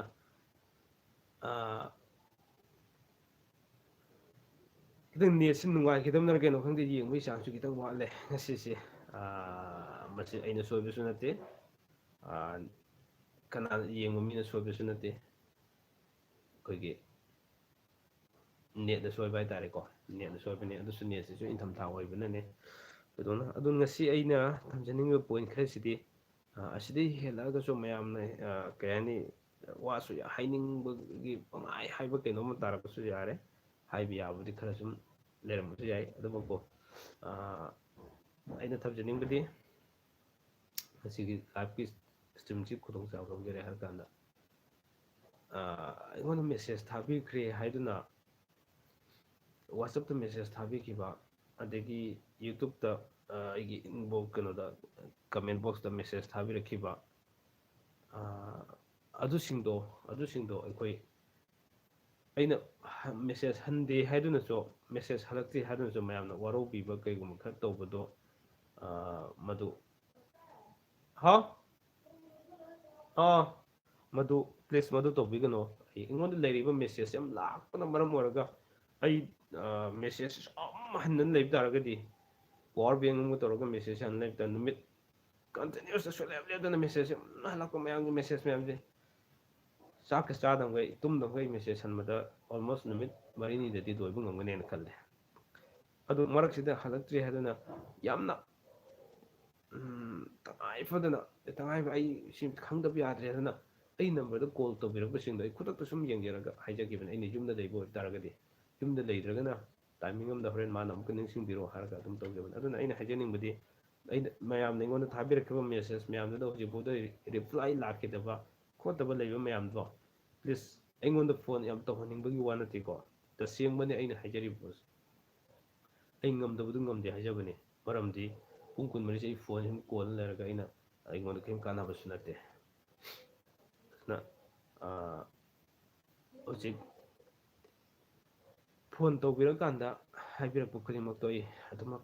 ꯃꯌꯥꯝꯒꯤ ꯀꯩꯅꯣꯗꯣ ꯐꯨꯜꯐꯤꯜ ꯑꯣꯏꯅꯕꯗꯣ ꯇꯧꯖꯕꯅꯤ ꯗꯦꯟ ꯌꯥꯝꯅ ꯁꯦꯔꯤꯌꯁ ꯑꯣꯏꯕ ꯀꯩꯅꯣꯁꯤꯡꯗꯨꯗꯤ ꯑꯩ ꯌꯨꯝꯗ ꯂꯥꯛꯄꯤꯔꯤꯕꯁꯤꯡ ꯈꯨꯗꯤꯡꯃꯛꯇꯁꯨ ꯑꯗꯨꯝ ꯑꯩ ꯂꯣꯏꯅ ꯑꯣꯜꯃꯣꯁ ꯑꯩ ꯋꯦꯜꯀꯝ ꯃꯌꯥꯝꯒꯤ ꯃꯄꯨꯡ ꯐꯥꯅꯕ ꯃꯌꯥꯝꯒꯤ ꯅꯤꯡꯕꯗꯨ ꯊꯨꯡꯅꯕꯗꯣ ꯑꯩ ꯑꯗꯨꯃꯛ ꯍꯣꯠꯅꯖꯈꯤꯕꯅꯤ ꯑꯗꯨꯅ ꯑꯁꯤ ꯍꯥꯏꯗꯨꯅꯁꯨ ꯑꯩ ꯌꯨꯝꯗ ꯌꯥꯝ ꯇꯣꯏꯅ ꯌꯥꯝ ꯂꯥꯛꯄꯤꯕꯗꯁꯨ ꯇꯧꯕꯤꯕꯅꯤ ꯌꯥꯝ ꯁꯦꯔꯤꯌꯁ ꯑꯣꯏꯕꯁꯤꯡꯗꯣ ꯑꯗꯨꯗ ꯑꯃꯨꯛ ꯂꯥꯛꯄꯤꯌꯣ ꯁꯤꯅ ꯑꯩꯅ ꯍꯥꯏꯖꯅꯤꯡꯉꯤꯗꯤ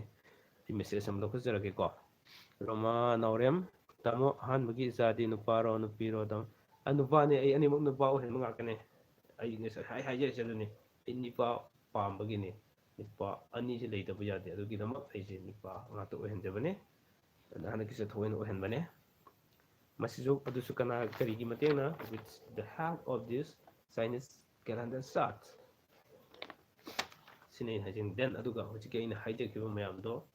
ꯑꯦꯄ꯭ꯂꯥꯏ ꯇꯧꯔꯦ ꯍꯥꯏꯔꯒ ꯑꯗꯨꯃꯛ ꯁꯛꯁꯦꯁ ꯁꯤꯅꯤ ꯑꯗꯨꯒ ꯃꯇꯨꯡ ꯏꯆꯟ ꯉꯁꯤꯗꯤ ꯑꯥꯏ ꯑꯦꯜ ꯄꯤꯒꯤ ꯂꯥꯎꯊꯣꯛꯄꯗ ꯅꯦꯠ ꯂꯣꯏꯅ ꯌꯥꯎꯈ꯭ꯔꯦ ꯌꯥꯝ ꯑꯣ ꯆꯨꯝꯃꯤꯅꯦꯍꯦ ꯆꯨꯝꯃꯤ ꯃꯇꯨꯡ ꯏꯆꯟ ꯅꯨꯡꯉꯥꯏꯔꯤꯀꯣ ꯑꯣꯀꯦ ꯔꯦꯁꯃꯥ ꯈꯣꯏꯔꯣꯝ ꯎꯗꯕ ꯀꯨꯏꯔꯦ ꯔꯦꯁꯃꯥ ꯎꯗꯕ ꯀꯨꯏꯕ ꯅꯠꯇꯦ ꯎꯈꯤꯕ ꯀꯨꯏꯕꯅꯦ ꯎꯈꯤꯕ ꯀꯨꯏꯕ ꯍꯥꯏꯇꯥꯔꯦꯀꯣ ꯎꯗꯕꯗꯤ ꯉꯁꯥꯏꯗꯁꯨ ꯎꯗ꯭ꯔꯤ ꯉꯔꯥꯡꯗꯁꯨ ꯎꯗ꯭ꯔꯤ ꯎꯈꯤꯕꯗꯤ ꯃꯇꯝ ꯈꯔ ꯀꯨꯏꯈꯔꯦ ꯍꯥꯏꯖꯕꯅꯦ ꯑꯣꯀꯦ ꯁꯨꯝ ꯑꯩꯒꯤ ꯋꯥꯈꯜꯅꯤꯀꯣ ꯑꯩꯈꯣꯏ ꯎꯗꯕ ꯀꯨꯏꯔꯦ ꯍꯥꯏꯕꯁꯤꯒ ꯎꯈꯤꯕ ꯀꯨꯏꯔꯦ ꯍꯥꯏꯕꯁꯤ ꯀꯔꯝꯕꯅ ꯆꯨꯝꯒꯗꯧ ꯃꯥꯜꯂꯦ ꯃꯌꯥꯝ ꯑꯝꯇꯪ ꯍꯥꯏꯕꯤꯔꯛꯑꯣꯅꯦ ꯖꯟꯗ꯭ꯔꯦꯁ ꯃꯥꯒꯤꯗꯣ ꯂꯥꯜꯂꯦ ꯍꯥꯏꯕ ꯅꯠꯇꯦꯀꯣ ꯁꯨꯝ ꯑꯩꯒꯤ ꯀꯩꯅꯣꯗ ꯕ꯭ꯔꯗꯔ ꯅꯨꯄꯥ ꯁꯦꯝꯕꯒꯤꯗꯣ ꯂꯤꯕꯤꯡ ꯏꯁꯇꯥꯏꯜ ꯍꯥꯏꯕꯤꯔꯝꯃꯣ ꯑꯣꯀꯦ ꯅꯨꯡꯉꯥꯏꯔꯦ ꯏꯌꯥꯝꯕ ꯅꯨꯡꯉꯥꯏꯔꯤ ꯏꯌꯥꯝꯕ ꯊꯦꯡꯛ ꯌꯨ ꯂꯤꯕꯤꯡ ꯏꯁꯇꯥꯏꯜ ꯖꯣꯇꯤꯟ ꯌꯥꯔꯤꯃꯈꯩꯗꯤ ꯍꯧꯖꯤꯛꯀꯤ ꯑꯩꯅ ꯍꯥꯏꯔꯤꯕ ꯀꯩꯅꯣꯁꯤꯡꯁꯦ ꯁꯤ ꯆꯥꯡꯗ ꯈꯔ ꯁꯨꯝ ꯌꯦꯡꯕꯤꯔꯣ ꯑꯗꯨꯒ ꯑꯍꯦꯟꯕ ꯂꯥꯛꯄꯗꯨꯗꯤ ꯁꯨꯝ ꯄꯥꯔꯁꯣꯅꯦꯜ ꯀꯩꯅꯣ ꯑꯣꯏꯅ ꯁꯨꯝ ꯋꯥꯔꯤ ꯁꯥꯟꯅꯔꯁꯤꯔꯥ ꯑꯗꯨꯅꯤꯀꯣ ꯋꯥꯔꯧꯕꯤꯕ ꯌꯥꯗꯦ ꯍꯥꯏꯗꯤ ꯍꯦꯟꯖꯤꯟꯅ ꯌꯥꯝꯅ ꯁꯨꯝ ꯑꯩꯈꯣꯏꯅ ꯃꯌꯥꯝ ꯁꯤꯗ ꯁꯨꯝ ꯑꯩꯅ ꯁꯤꯌꯥꯔ ꯇꯧꯕꯁꯨ ꯅꯨꯡꯉꯥꯏꯔꯛꯇꯕ ꯑꯗꯒꯤ ꯅꯨꯃꯤꯗꯥꯡꯒꯤ ꯃꯇꯝꯅꯤꯅ ꯃꯌꯥꯝꯅ ꯍꯦꯛ ꯇꯥꯔꯒꯁꯨ ꯀꯩꯅꯣ ꯁꯤꯕꯨ ꯍꯥꯏꯅ ꯈꯟꯒꯗꯕ ꯈꯔꯁꯨ ꯂꯩꯒꯗꯕ ꯃꯥꯜꯂꯦ ꯅꯨꯃꯤꯗꯥꯡ ꯊꯦꯡꯖꯤꯜꯂꯛꯄꯅꯤꯅ ꯍꯥꯏꯕꯗꯤ ꯑꯊꯦꯡꯕꯗ ꯍꯥꯏꯕꯁꯤꯇꯕꯨ ꯃꯌꯥꯝ ꯃꯤꯠ ꯇꯥꯏꯗꯅ ꯑꯗꯩ ꯍꯧꯖꯤꯛꯁꯨ ꯀꯅꯥꯅ ꯆꯨꯔꯣꯟ ꯂꯣꯜꯂꯤꯁꯤꯕꯨ ꯀꯥꯏꯅ ꯈꯜꯂꯝꯗꯣꯏꯅꯦ ꯑꯗꯣ ꯃꯤꯅ ꯊꯥꯡꯒꯠꯂ ꯇꯥꯕ ꯃꯇꯝꯗ ꯁꯤꯅ ꯍꯥꯏꯔꯤꯕ ꯃꯔꯝꯁꯤ ꯀꯔꯤꯅꯣ ꯃꯥꯅ ꯁꯤ ꯍꯥꯏꯗ꯭ꯔꯁꯨ ꯌꯥꯕꯁꯤꯕꯨ ꯀꯥꯏꯅ ꯍꯥꯏꯔꯛꯄ ꯌꯥꯕꯒꯤ ꯀꯩꯅꯣ ꯂꯩꯒꯗ꯭ꯔꯥ ꯑꯗꯨ ꯇꯉꯥꯏ ꯐꯗ꯭ꯔꯒ ꯌꯥꯝ ꯏꯁꯄꯤꯁꯦꯜ ꯑꯣꯏꯕ ꯀꯩꯅꯣꯗꯨꯗꯤ ꯁꯨꯝ ꯐꯣꯟꯗ ꯋꯦꯗꯔ ꯉꯁꯤ ꯑꯗꯔꯋꯥꯏꯁ ꯈꯟꯕꯤꯅꯣ ꯑꯦꯅꯤ ꯏꯀꯥꯏꯕ ꯊꯝꯕ ꯀꯥꯟꯗ ꯃꯥꯡꯖꯕ ꯈꯛ ꯑꯣꯏꯒꯅꯤ ꯑꯗꯨꯅ ꯑꯩꯈꯣꯏ ꯑꯗꯨꯝꯃꯛ ꯋꯥꯔꯤ ꯁꯥꯟꯅꯕ ꯌꯥꯕ ꯑꯃꯗꯤ ꯃꯦꯁꯦꯖꯇꯕꯨ ꯑꯣꯏꯔꯣ ꯀꯣ ꯐꯣꯟꯗꯕꯨ ꯑꯣꯏꯔꯣ ꯑꯗꯨꯃꯛ ꯊꯥꯅꯁꯤ ꯈꯪꯃꯤꯟꯅꯁꯤ ꯑꯗꯨꯅ ꯑꯩꯒꯤ ꯆꯦꯅꯦꯜꯗ ꯄꯣꯊꯥꯃꯤꯟꯅꯁꯤ ꯈꯪꯃꯤꯟꯅꯁꯤ ꯍꯥꯏꯕꯗꯣ ꯅꯤꯄꯤꯂꯤꯀꯥ ꯁꯂꯥꯝ ꯎꯈꯤꯕ ꯀꯨꯏꯔꯦ ꯍꯥꯏꯕꯅ ꯆꯨꯝꯒꯅꯤ ꯈꯟꯖꯩ ꯑꯣꯀꯦ ꯃꯌꯥꯝꯁꯨ ꯈꯔ ꯍꯥꯏꯕꯤꯔꯛꯑꯣꯁꯤ ꯉꯁꯤ ꯉꯥꯛꯇꯪ ꯑꯩ ꯃꯤꯅꯤꯠ ꯈꯔ ꯂꯧꯖꯒꯦ ꯖꯁ ꯉꯁꯤꯒꯤ ꯀꯩꯅꯣꯁꯤꯀꯣ ꯀꯩꯅꯣ ꯃꯦꯁꯦꯖ ꯑꯃ ꯀꯛꯄ ꯌꯥꯎꯔꯦ ꯀꯅꯥꯅꯣ ꯖꯣꯇꯤꯟ ꯀꯦꯁ ꯋꯥꯔꯧꯕꯤꯕ꯭ꯔꯥ ꯃꯦꯁꯦꯖ ꯀꯛꯏꯗꯨꯕꯣ ꯖꯣꯇꯤꯟ ꯃꯦꯁꯦꯖ ꯀꯛꯄꯗ ꯑꯩꯉꯣꯟꯗ ꯋꯥꯔꯧꯕ ꯃꯥꯜꯂꯦ ꯖꯣꯇꯤꯟ ꯑꯣꯀꯦ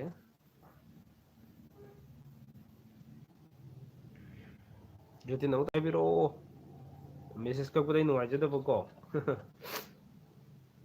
ꯑꯗꯨ ꯃꯌꯥꯝꯁꯨ ꯍꯧꯖꯤꯛꯀꯤ ꯉꯁꯥꯏꯒꯤ ꯆꯟꯗ꯭ꯔꯦꯁꯃꯥꯒꯤ ꯀꯩꯅꯣꯗꯣ ꯃꯦꯁꯦꯖꯇꯣ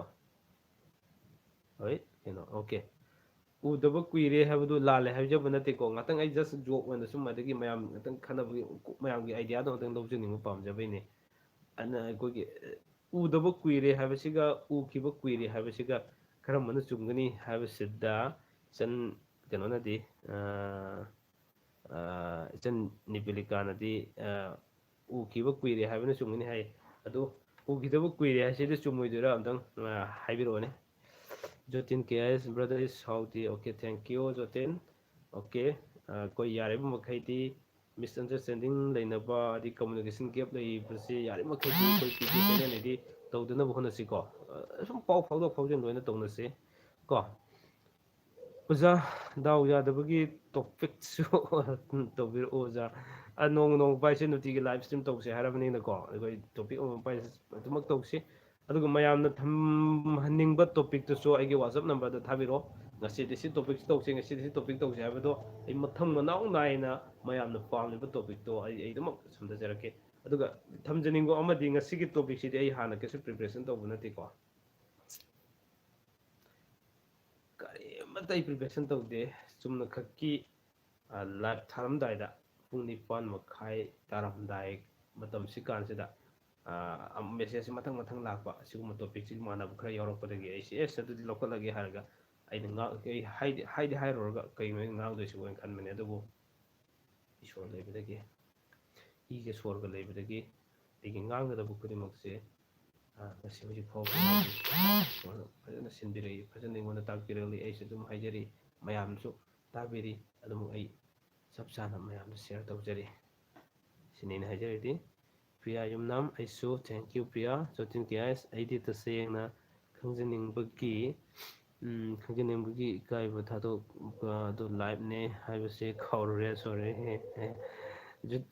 ꯖꯣꯇꯤꯟ ꯀꯩꯁꯨ ꯀꯥꯏꯗꯦꯗ ꯀꯩꯁꯨ ꯀꯥꯏꯗꯦ ꯍꯧꯖꯤꯛ ꯍꯥꯏꯔꯁꯨ ꯌꯥꯕꯨꯗꯤ ꯌꯥꯏ ꯑꯗꯨꯁꯨ ꯑꯩꯅ ꯇꯣꯄꯤꯛ ꯈꯔ ꯍꯥꯏꯈꯤꯕꯗ ꯑꯩꯅ ꯍꯥꯏꯖꯈꯤꯕ ꯈꯔꯗꯣ ꯑꯗꯨꯇꯪ ꯍꯥꯟꯅ ꯀꯣꯛꯇ ꯇꯞꯅꯅ ꯂꯩꯍꯟꯅꯤꯡꯕꯒꯤꯅꯦ ꯑꯩꯅ ꯍꯥꯏꯖꯔꯤꯁꯤꯀꯣ ꯌꯥꯝ ꯁꯥꯡꯅ ꯍꯥꯏꯔꯗꯤ ꯑꯩꯈꯣꯏꯅ ꯀꯥꯎꯈꯤꯕ ꯈꯔ ꯂꯩꯕꯁꯨ ꯌꯥꯏ ꯑꯗꯨꯅ ꯑꯍꯥꯟꯕꯒꯤ ꯃꯄꯨꯡ ꯐꯥꯅ ꯈꯪꯍꯟꯅꯤꯡꯕꯗꯨ ꯑꯣꯏ ꯍꯥꯏꯕꯒꯤꯗꯃꯛꯇ ꯍꯧꯖꯤꯛ ꯑꯩꯅ ꯊꯝꯈꯤꯕꯗꯣ ꯑꯗꯨ ꯑꯣꯏ ꯍꯥꯏꯕꯒꯤꯗꯃꯛꯇꯅꯦ ꯑꯩꯅ ꯊꯝꯖꯔꯤꯁꯤꯀꯣ ꯋꯥꯔꯧꯕꯤꯕ ꯌꯥꯗꯦ ꯑꯗꯨꯝ ꯇꯥꯟꯅꯁꯤꯀꯣ ꯖꯣꯇꯦꯟ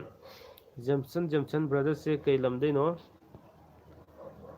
ꯁꯨꯝ ꯈꯪꯖꯅꯤꯡꯉꯤ ꯇꯧꯕꯅꯤ ꯀꯔꯤꯒꯤ ꯈꯪꯉꯣꯏꯗꯣꯏꯅꯣ ꯑꯩ ꯍꯥꯏꯖꯔꯛꯀꯦ ꯑꯩ ꯍꯩꯔꯣꯛꯇꯒꯤꯅꯦ ꯖꯦꯝꯁꯟ ꯗꯦꯟ ꯑꯗꯨꯒ Abbas okay Abbas welcome back to my channel ꯇꯥꯅꯤꯡꯕꯅ ꯂꯥꯡꯇꯛꯅꯔꯦ ꯈꯪꯅꯤꯡꯕꯅ ꯑꯩꯈꯣꯏ ꯂꯥꯛꯂꯦ ꯇꯣꯄꯤꯛꯁꯤ ꯂꯣꯏꯗꯤ ꯂꯣꯏꯗꯧꯔꯕꯅꯦ ꯍꯧꯖꯤꯛ ꯑꯩ ꯑꯌꯥꯝꯕ ꯑꯩꯅ ꯍꯥꯏꯐꯝ ꯊꯣꯛꯄ ꯇꯣꯄꯤꯛ ꯑꯌꯥꯝꯕ ꯇꯣꯄꯤꯛꯁꯤꯒ ꯃꯔꯤ ꯂꯩꯅꯕ ꯂꯣꯏꯅ ꯑꯣꯜꯃꯣꯁ ꯑꯩ ꯑꯌꯥꯝꯕ ꯍꯥꯏꯖꯈ꯭ꯔꯦ ꯍꯧꯖꯤꯛꯁꯤꯗꯤ ꯃꯌꯥꯝꯒ ꯁꯨꯝ ꯃꯌꯥꯝꯒꯤ ꯃꯦꯁꯦꯖꯇꯣ ꯑꯩ ꯄꯥꯖꯒꯦ ꯉꯥꯏꯖꯕꯅꯤ ꯑꯗꯨꯒ ꯑꯗꯨꯃꯛ ꯍꯣꯔꯦꯟ ꯂꯣꯏꯔꯒꯁꯨ ꯑꯩ ꯊꯥꯒꯠꯂ ꯊꯝꯗꯣꯔꯤꯕꯅꯤꯅ ꯑꯗꯨꯒ ꯃꯔꯛꯇ ꯇꯠꯈꯤꯕ ꯈꯣꯠꯈꯤꯕ ꯌꯥꯎꯕꯅꯤ ꯑꯗꯨ ꯃꯌꯥꯝꯅ ꯌꯦꯡꯕꯗ ꯈꯤꯇꯪ ꯅꯨꯡꯉꯥꯏꯕꯤꯔꯣꯏ ꯑꯗꯨ ꯑꯗꯨꯃꯛ ꯊꯣꯏꯗꯣꯛꯅ ꯈꯔ ꯀꯥꯜꯂꯒꯁꯨ ꯌꯦꯡꯕꯤꯅꯕ ꯍꯥꯏꯖꯔꯤ ꯑꯗꯨꯒ ꯃꯇꯥꯡꯁꯤꯃꯛꯇꯗ ꯑꯩ ꯑꯃꯨꯛꯇꯒ ꯍꯥꯏꯖꯒꯦ ꯉꯁꯥꯏ ꯈꯔꯕꯨꯗꯤ ꯍꯥꯏꯕꯤꯔꯛꯈ꯭ꯔꯦ ꯔꯤꯄꯤꯠ ꯇꯧꯋꯦ ꯍꯥꯏꯗꯨꯅ ꯃꯌꯥꯝꯅ ꯋꯥꯔꯧꯕꯤꯅꯨꯀꯣ ꯋꯥꯔꯧꯕꯤꯕ ꯌꯥꯗꯦ ꯁꯥꯎꯕꯤꯕ ꯌꯥꯗꯦ ꯅꯨꯡꯉꯥꯏꯇꯕ ꯇꯧꯕꯤꯒꯅꯨ ꯑꯃꯨꯛꯇꯪꯒ ꯋꯥꯍꯩ ꯑꯃꯇꯪꯒ ꯔꯤꯄꯤꯠ ꯇꯧꯖꯒꯦ ꯃꯗꯨꯗꯤ ꯄꯤ ꯀꯦ ꯆꯦꯅꯦꯜ ꯆꯞ ꯆꯥꯅ ꯍꯧꯈꯤꯕ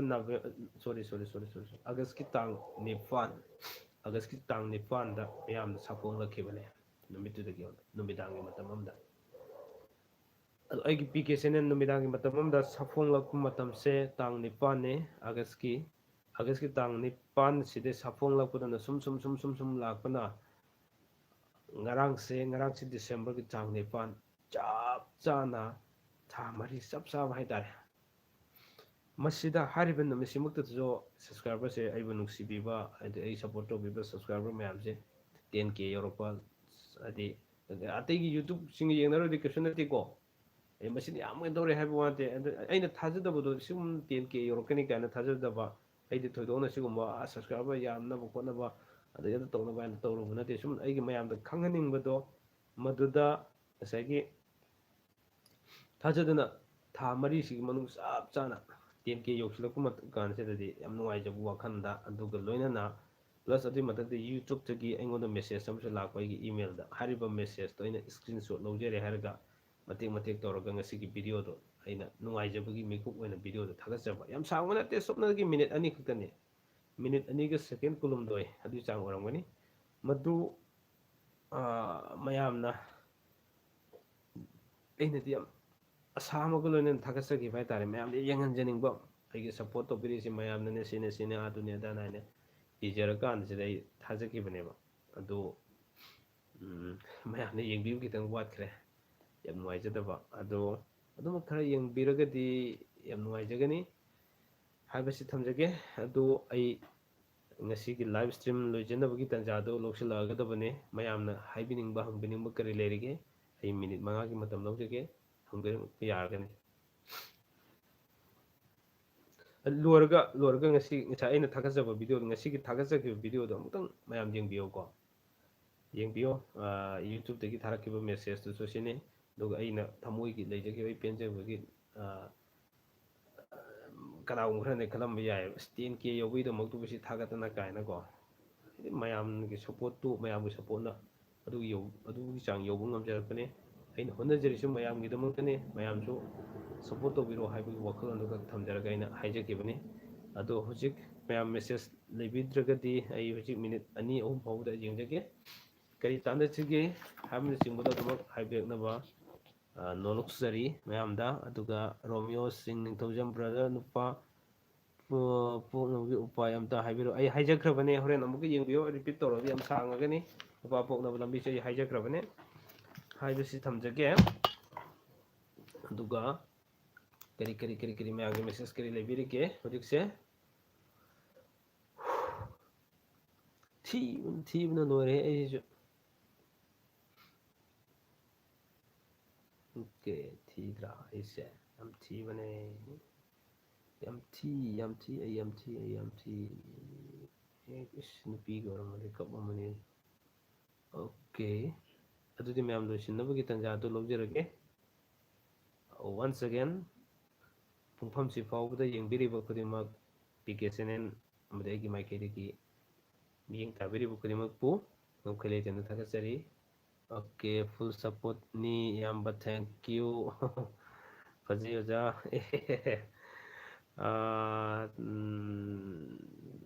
ꯔꯣꯃꯥ ꯇꯥꯃꯣ ꯂꯥꯏꯚ ꯅꯝꯖꯍꯧꯔꯒꯦ ꯊꯦꯡꯀ꯭ꯌꯨ ꯅꯝꯕꯤꯌꯣ ꯑꯣꯀꯦ ꯑꯩꯕꯨ ꯐꯖꯩ ꯍꯥꯏꯕꯤꯔꯛꯄꯁꯨ ꯌꯥꯎꯔꯤ ꯀꯔꯤ ꯄꯤꯖꯗꯣꯏꯅꯣ ꯈꯪꯗ꯭ꯔꯦ ꯑꯩꯅ ꯑꯩꯕꯨ ꯐꯖꯩ ꯍꯥꯏꯔꯛꯄꯁꯦ ꯑꯗꯨꯕꯨ ꯑꯩꯗꯤ ꯊꯤꯁꯅꯨ ꯑꯩ ꯅꯤꯄꯥꯅꯦ ꯍꯥꯏꯔ ꯂꯩꯔꯤꯅꯦ ꯑꯣꯀꯦ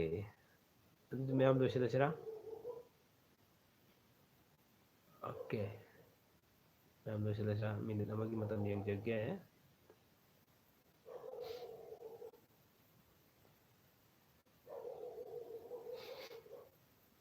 ꯖꯣꯇꯤꯟ ꯂꯣꯏꯒꯤꯅꯣ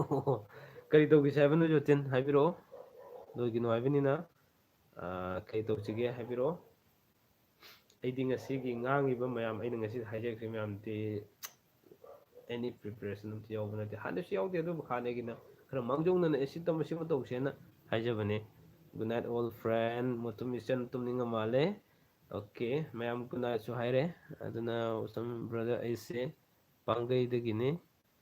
ꯑꯗꯣ ꯑꯍꯜ ꯉꯥꯛꯇ ꯂꯩꯃꯤꯟꯅꯕꯁꯦ ꯀꯩꯗꯧꯒꯦ ꯄ꯭ꯔꯤꯌꯣꯀꯨꯃꯥꯔ ꯄꯥꯡꯒꯩ ꯀꯗꯥꯏꯋꯥꯏꯗꯒꯤ ꯑꯣꯏꯕꯤꯔꯒꯦ ꯑꯍꯜ ꯉꯥꯛꯇ ꯂꯩꯃꯤꯟꯅꯕꯁꯤ ꯀꯌꯥ ꯑꯐꯕ ꯑꯣꯏꯗꯦ ꯈꯔ ꯑꯐꯕ ꯑꯣꯏꯗꯦ ꯍꯥꯏꯕꯗꯤ ꯈꯔ ꯌꯦꯠꯅꯕ ꯈꯣꯠꯄ ꯈꯔ ꯁꯨꯝ ꯂꯩꯒꯜꯂꯦ ꯍꯥꯏꯕꯅꯤ ꯑꯉꯝ ꯇꯥꯟꯅꯕ ꯄꯥꯡꯒꯩ ꯀꯗꯥꯏꯋꯥꯏꯗ ꯑꯣꯏꯕꯤꯔꯒꯦ ꯑꯣꯀꯦ ꯑꯩꯒꯤ ꯀꯃꯦꯟ ꯑꯃ ꯀꯥꯟꯈ꯭ꯔꯦ ꯖꯦꯝꯁꯟꯒꯤ ꯀꯃꯦꯟ ꯑꯃ ꯑꯩ ꯉꯁꯥꯏ ꯄꯥꯈꯤꯗ ꯕ꯭ꯔꯗꯔꯁꯦ ꯀꯩ ꯂꯝꯗꯩꯅꯣ ꯍꯥꯏꯕꯗꯨ ꯅꯠꯇ꯭ꯔꯣ ꯁꯨꯝ ꯈꯪꯖꯅꯤꯡꯅ ꯇꯧꯕꯅꯦ ꯑꯩ ꯍꯩꯔꯣꯛꯇꯒꯤꯅꯦ ꯍꯥꯏꯖꯈ꯭ꯔꯕꯅꯦ ꯖꯦꯝꯁꯟ ꯑꯗꯨ ꯅꯠꯇꯕ ꯑꯇꯩ ꯃꯦꯁꯦꯖꯇ ꯑꯩ ꯊꯦꯡꯅꯖꯗꯦ ꯅꯨꯄꯤꯂꯤꯀꯥ ꯁꯛꯅ ꯆꯥꯕ ꯌꯥꯕ ꯅꯠꯇꯦ ꯏꯕꯨꯡ ꯃꯤꯑꯣꯏꯕꯒꯤ ꯒꯨꯟ ꯄꯨꯛꯆꯦꯜꯅ ꯃꯔꯨ ꯑꯣꯏꯔꯤꯁꯦ ꯊꯦꯡꯀ꯭ꯌꯨ ꯅꯨꯄꯤꯂꯤꯀꯥ ꯑꯣꯀꯦ ꯌꯥꯝ ꯆꯨꯝꯅ ꯍꯥꯏꯕꯤꯔꯛꯑꯦ ꯑꯗꯨꯕꯨ ꯑꯩꯈꯣꯏ ꯈꯪꯗꯦꯗ ꯃꯤꯑꯣꯏꯕ ꯒꯨꯟꯁꯦ ꯑꯩꯈꯣꯏ ꯒꯨꯟꯁꯤꯁꯨ ꯒꯨꯟ ꯂꯩꯕ ꯃꯤ ꯅꯠꯇꯦꯗ ꯒꯨꯟ ꯈꯤꯇꯪ ꯂꯩꯕꯤꯔꯝꯃꯗꯤ ꯌꯥꯝ ꯅꯨꯡꯉꯥꯏꯖꯗꯕ ꯍꯥꯏꯇꯥꯔꯦꯀꯣ ꯄꯨꯛꯆꯦꯜꯕꯨꯗꯤ ꯆꯥꯎꯕꯅꯦꯗ ꯁꯨꯝ ꯑꯩꯈꯣꯏ ꯂꯩꯀꯥꯏꯗ ꯉꯥꯡꯅꯔꯤꯅꯦ ꯑꯣꯀꯦ ꯑꯩꯒꯤ ꯃꯦꯁꯦꯖ 2 ꯀꯥꯟꯈ꯭ꯔꯦ ꯑꯩ ꯀꯩꯅꯣꯅꯦ ꯑꯗꯨ ꯅꯠꯇꯕ ꯑꯃ ꯊꯥꯈꯤꯕꯅꯦ ꯕ꯭ꯔꯗꯔ ꯌꯧꯔꯛꯇ꯭ꯔꯤꯗ ꯍꯧꯖꯤꯛꯁꯦ ꯖꯣꯇꯤꯟꯒꯤꯁꯨ ꯌꯧꯔꯛꯇ꯭ꯔꯤ ꯖꯣꯇꯤꯟꯒꯤꯁꯨ ꯉꯁꯥꯏ ꯑꯩꯅ ꯍꯥꯏꯖꯕ ꯃꯦꯁꯦꯖꯇꯨꯅꯦ ꯑꯩꯅ ꯂꯣꯏꯒꯤꯅꯨ ꯍꯥꯏꯕ ꯃꯦꯁꯦꯖꯇꯣ ꯑꯗꯨ ꯈꯛꯇꯅꯦ ꯑꯩꯅ ꯊꯦꯡꯅꯖꯕ ꯑꯗꯨꯒꯤ ꯃꯇꯨꯡꯗ ꯑꯇꯩ ꯊꯦꯡꯅꯗ꯭ꯔꯤ ꯃꯃꯥꯡꯗꯗꯤ ꯃꯊꯛꯇ ꯂꯩꯈ꯭ꯔꯦ ꯑꯣꯀꯦ ꯁꯤꯅꯦ ꯑꯩꯗꯤ ꯇꯁꯦꯡꯅ ꯈꯪꯅꯤꯡꯕꯒꯤ ꯑꯗꯨꯁꯨ ꯄꯥꯈ꯭ꯔꯦ ꯑꯇꯩ ꯀꯔꯤ ꯂꯩꯔꯤꯒꯦ ꯍꯥꯏꯕꯤꯔꯛꯑꯣ ꯑꯗꯨ ꯅꯠꯇꯕ ꯀꯔꯝꯕꯅꯣ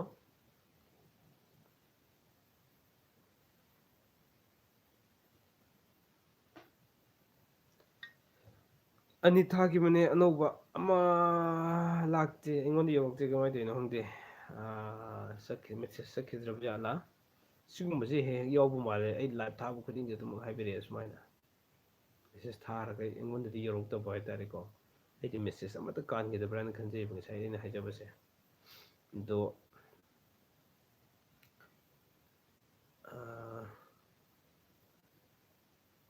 ꯇ꯭ꯔꯥꯐꯤꯛ ꯖꯥꯝ ꯑꯣꯏꯔ ꯃꯥꯜꯂꯦ ꯑꯣꯀꯦ ꯑꯗꯨ ꯇ꯭ꯔꯥꯐꯤꯛ ꯖꯥꯝ ꯑꯣꯏꯔꯤꯉꯩꯁꯤꯗ ꯒꯥꯔꯤ ꯃꯆꯥꯅ ꯊꯧꯖꯤꯜꯂꯛꯄꯒꯤ ꯇꯥꯏꯞꯇ ꯑꯀꯣꯟꯕ ꯃꯦꯁꯦꯖꯇꯤ ꯌꯧꯁꯤꯜꯂꯛꯏꯅꯦꯕ ꯑꯀꯣꯟꯕꯒꯤ ꯃꯦꯁꯦꯖꯇꯤ ꯋꯤꯁ ꯂꯥꯎꯅ ꯍꯦꯛꯇ ꯌꯧꯁꯤꯜꯂꯛꯄ ꯋꯥꯅꯤꯁꯦ ꯑꯗꯣ ꯍꯥꯟꯅꯒꯤ ꯃꯦꯁꯦꯖꯇꯨꯅ ꯇ꯭ꯔꯥꯐꯤꯛ ꯖꯥꯝ ꯂꯩꯍꯧꯔꯦ ꯍꯥꯟꯅꯒꯤ ꯃꯦꯁꯦꯖꯇꯨꯅ ꯀꯔꯣꯝ ꯁꯥꯏꯗꯇ ꯆꯠꯂꯨꯔꯕꯖꯥꯠꯅꯣ ꯄ꯭ꯔꯤꯌꯥ ꯌꯨꯝꯅꯥꯝ ꯐꯖꯅ ꯍꯥꯏꯕꯤꯔꯛꯑꯣ ꯄ꯭ꯔꯤꯌꯥ ꯌꯨꯝꯅꯥꯝ ꯀꯔꯝꯕꯒꯤ ꯃꯇꯥꯡꯒꯤꯅꯣ ꯄ꯭ꯔꯤꯌꯥ ꯌꯨꯝꯅꯥꯝꯒꯤ ꯉꯁꯥꯏ ꯃꯦꯁꯦꯖ ꯌꯥꯎꯔꯝꯅꯤ ꯄꯥꯒꯦ ꯐꯖꯅ ꯍꯥꯏꯕꯤꯔꯛꯑꯣ ꯍꯥꯏꯁꯤ ꯀꯔꯝꯕꯅꯣ ꯀꯔꯝꯕ ꯃꯇꯥꯡꯒꯤꯅꯣ ꯄ꯭ꯔꯤꯌꯥ ꯑꯃꯨꯛꯇꯪ ꯍꯥꯏꯕꯤꯔꯛꯑꯣ ꯑꯩꯁꯨ ꯍꯥꯏꯕꯗꯤ ꯊꯦꯡꯅꯔꯦ ꯑꯩꯁꯨ ꯌꯦꯡꯅꯩ ꯍꯥꯏꯕꯗꯤ ꯀꯔꯝꯕ ꯃꯇꯥꯡꯒꯤꯅꯣ ꯄ꯭ꯔꯤꯌꯥ ꯌꯨꯝꯅꯥꯝ ꯑꯝꯇꯪ ꯍꯥꯏꯕꯤꯔꯛꯑꯣ ꯕ꯭ꯔꯗꯔ ꯌꯥꯝ ꯆꯨꯝꯃꯦ ꯑꯣꯀꯦ ꯑꯗꯨ ꯀꯨꯁꯝ ꯄ꯭ꯔꯤꯌꯣꯀꯨꯃꯥꯔꯁꯤ ꯄꯥꯡꯒꯩ ꯀꯗꯥꯏꯋꯥꯏꯗꯒꯤꯅꯣ ꯑꯗꯨꯝꯇꯪ ꯍꯥꯏꯕꯤꯔꯛꯑꯣ ꯑꯩꯅ ꯈꯪꯅꯤꯡꯕ ꯑꯃ ꯂꯩꯅ ꯇꯧꯕꯅꯤꯀꯣ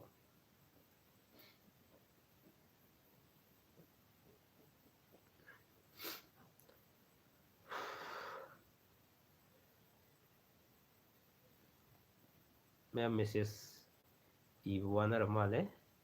ꯑꯩꯗꯤ ꯁꯨꯝ ꯉꯥꯡꯕꯅꯤꯅ ꯋꯥꯕꯤꯗꯦ ꯋꯥꯕꯤꯗꯦ ꯑꯩꯈꯣꯏꯗꯤ ꯃꯌꯥꯝ ꯃꯦꯁꯦꯖ ꯏꯕ ꯋꯥꯕꯤꯔꯕꯅꯤꯅ ꯂꯣꯏꯁꯤꯜꯂꯁꯤꯔꯥ ꯃꯌꯥꯝ ꯑꯣꯀꯦ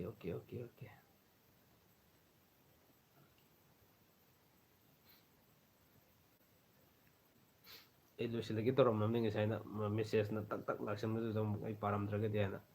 ꯑꯗꯣ ꯍꯧꯖꯤꯛ ꯂꯥꯛꯇ꯭ꯔꯕꯅꯤꯅ ꯃꯌꯥꯝ ꯂꯣꯏꯁꯤꯜꯂꯁꯦ ꯊꯦꯡꯖꯤꯜꯂꯛꯑꯦ ꯑꯣꯜꯃꯣꯁ ꯄꯨꯡ ꯀꯌꯥ ꯇꯥꯔꯦ 10 ꯇꯥꯗꯣꯔꯦ ꯀꯣ ꯑꯗꯨꯅ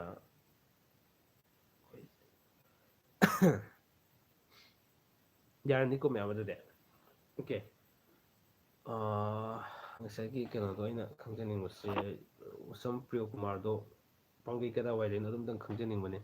ꯕ꯭ꯔꯗꯔ ꯍꯧꯕꯗꯩꯁꯨ ꯌꯦꯡꯖꯍꯧꯗ꯭ꯔꯦ ꯇꯣꯄꯤꯛ ꯀꯩ ꯃꯇꯥꯡ ꯑꯣꯏꯗꯣꯏꯅꯣ ꯑꯩ ꯊꯝꯕꯅꯦꯜꯗ ꯍꯥꯞꯆꯕꯅꯤꯀꯣ ꯑꯩꯈꯣꯏ ꯃꯌꯥꯝꯅ ꯅꯨꯄꯥ ꯄꯣꯛꯄ ꯄꯥꯝꯅꯔꯤꯁꯤ ꯀꯔꯤ ꯃꯔꯝꯒꯤꯅꯣ ꯍꯥꯏꯕꯅꯤꯗ ꯑꯗꯨꯒꯤ ꯃꯇꯥꯡꯗ ꯊꯝꯖꯈꯤꯕꯅꯦ ꯑꯗꯨꯗꯒꯤ ꯁꯨꯝ ꯃꯊꯪ ꯂꯥꯛꯈ꯭ꯔꯦꯅ ꯀꯔꯝꯍꯥꯏꯅ ꯄꯣꯛꯀꯅꯤ ꯈꯣꯠꯀꯅꯤ ꯍꯥꯏꯕꯅꯆꯤꯡꯕꯁꯤꯡꯁꯨ ꯂꯣꯏꯅ ꯂꯥꯛꯈ꯭ꯔꯕꯅꯦ ꯃꯃꯥꯡꯗꯁꯨ ꯑꯩꯒꯤ ꯕ꯭ꯂꯣꯛ ꯈꯔꯗ ꯁꯨꯝ ꯌꯥꯎꯖꯈ꯭ꯔꯕꯅꯦ ꯆꯤꯝꯕꯥꯜꯂꯣꯟ ꯂꯝꯖꯤꯡꯗ ꯌꯥꯎꯖꯈ꯭ꯔꯕꯅꯦ ꯑꯗꯨꯅ ꯑꯦꯅꯤꯋꯦ ꯃꯌꯥꯝ ꯂꯣꯏꯁꯤꯟꯅꯕꯒꯤ ꯇꯥꯟꯖꯥꯗꯨ ꯂꯧꯃꯤꯟꯅꯔꯁꯦ ꯀꯣ ꯃꯌꯥꯝ ꯑꯗꯨꯅ ꯍꯌꯦꯡ ꯄꯨꯡꯐꯝꯁꯤꯃꯛꯇꯗ ꯑꯗꯨꯃꯛ ꯑꯃꯨꯛ ꯊꯦꯡꯅꯁꯦ ꯑꯅꯧꯕ ꯇꯣꯄꯤꯛ ꯑꯃꯒ ꯃꯌꯥꯝꯒ ꯎꯅꯕꯒꯤ ꯇꯥꯟꯖꯥꯗꯨ ꯂꯧꯖꯒꯦ ꯏꯕꯨꯡ ꯂꯣꯏꯁꯤꯜꯂꯝꯗꯥꯏꯗ ꯅꯨꯄꯤꯅ ꯈꯪꯖꯤꯟꯕꯗ ꯈ꯭ꯋꯥꯏꯗꯒꯤ ꯀꯥꯟꯅꯕꯁꯦ ꯀꯔꯤꯅꯣ ꯑꯃꯇꯪ ꯍꯥꯏꯕꯤꯔꯝꯃꯨ ꯅꯨꯄꯤꯅ ꯈꯪꯖꯤꯟꯕꯗ ꯀꯥꯟꯅꯕ ꯍꯥꯏꯕꯁꯦ ꯃꯇꯥꯡ ꯑꯃꯗꯤ ꯂꯩꯔꯝꯒꯅꯤ ꯀꯔꯝꯕ ꯃꯇꯥꯡꯒꯤꯅꯣ ꯏꯆꯟꯅ ꯈꯪꯕꯤꯅꯤꯡꯉꯤꯁꯦ ꯑꯗꯨꯝꯇꯪ ꯍꯥꯏꯕꯤꯔꯛꯑꯣ ꯈꯪꯕꯗ ꯀꯥꯟꯅꯕꯗꯤ ꯌꯥꯝꯅ ꯂꯩ ꯑꯗꯨꯕꯨ ꯍꯤꯔꯝꯗꯣ ꯁꯤꯒꯤ ꯍꯤꯔꯝꯁꯤꯅꯦ ꯍꯥꯏꯕꯅꯆꯤꯡꯕ ꯑꯗꯨꯝꯇꯪ ꯍꯥꯏꯕꯤꯔꯛꯑꯒꯗꯤ ꯑꯩꯅ ꯅꯨꯡꯉꯥꯏꯒꯗꯕꯅꯤ ꯅꯨꯡꯇꯤꯒꯤ ꯁꯟꯇꯣꯛꯇꯣꯏꯔꯣ ꯕ꯭ꯔꯗꯔ ꯑꯩ ꯅꯨꯡꯇꯤꯒꯤ ꯁꯟꯗꯣꯛꯆꯕꯅꯦ ꯖꯦꯞꯁꯟ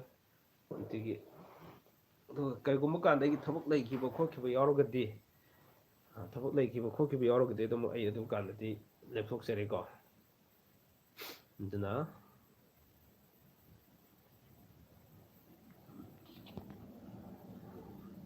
ꯑꯣꯀꯦ ꯅꯨꯄꯤ ꯂꯤꯒꯥꯜꯒꯤ ꯃꯦꯁꯦꯖꯇꯨꯅꯦ ꯑꯩꯅ ꯉꯥꯏꯔꯤꯁꯤꯀꯣ ꯅꯨꯄꯤꯅ ꯈꯪꯖꯤꯟꯕꯗ ꯈ꯭ꯋꯥꯏꯗꯒꯤ ꯀꯥꯟꯅꯕꯁꯦ ꯍꯥꯏꯕꯁꯤꯗ ꯍꯤꯔꯝ ꯈꯔ ꯌꯥꯝ ꯂꯩꯌꯦ ꯀꯥꯟꯅꯕꯗꯤ ꯌꯥꯝ ꯂꯩꯌꯦꯕ ꯑꯗꯨ ꯑꯁꯨꯝ ꯇꯣꯉꯥꯟꯅ ꯄꯥꯔꯁꯣꯅꯦꯜ ꯑꯣꯏꯅ ꯍꯪꯕꯤꯔꯛꯑꯁꯨ ꯌꯥꯔꯦꯀꯣ ꯁꯨꯝ ꯁꯥꯟꯅ ꯑꯗꯨ ꯇꯧꯁꯤꯔꯥ ꯑꯩ ꯉꯥꯛꯇꯪ ꯉꯥꯏꯖꯒꯦ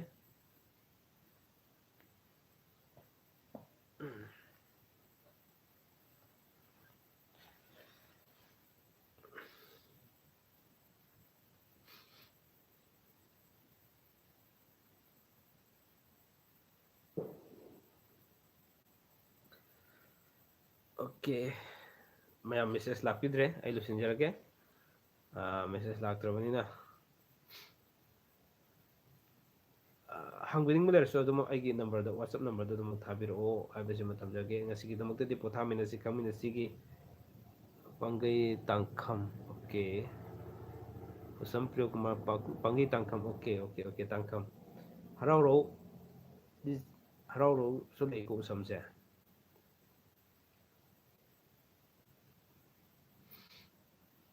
anyway ai gi number amtung la so na hajaram ge mayamna for more detail please contact kaina bada 700598396 once again 700598396 sida hojik mayamna ibi hogdaba igi khanbiramaga even hogdaba message ka kaiga do adama thabiro aduga tana ba yabu kri lege kai lege hadu loina mak tana minarse ngasi gi damakti di pothaminasi kaminasi gi live stream na tamjaba topic asiga mari lenana miying tabi khiba message ti thai ngasina ahanba thengnabane channel se nungtigi chang naina yengjage brother ngasigi de lotion musulani habanina good night okay thank you good night message ti thai your message ti thai okay gana do whatsapp da thabiro bilika aduga khanarase ko sum loina haibige message thabirakhiba amadi kona message thabirakadoba amadi yengbikiba ngasigi live stream da yengbikiba thawai hapikiba tungdi yengbirakadaba khwai khurimakpo PK channel gi maikeri ngamkhoi leidena thagasari amadi nusijarba subscriber sing viewer sing na aibu nusibiduna ngasi fawbasida itha thajadana 10k gi subscriber gi sang yohanbirakpa masigi damakta su PK channel achobula manam ton sinjare haibaga loinana miyam gi damak angamba thakta karigumba kharadi tawjaramge haibaga wakalhon siga loinana miyam ka nungti numi khuding unabagi tanjada lominasi sigi damte di kaina nabi yathang nijarge inabidasi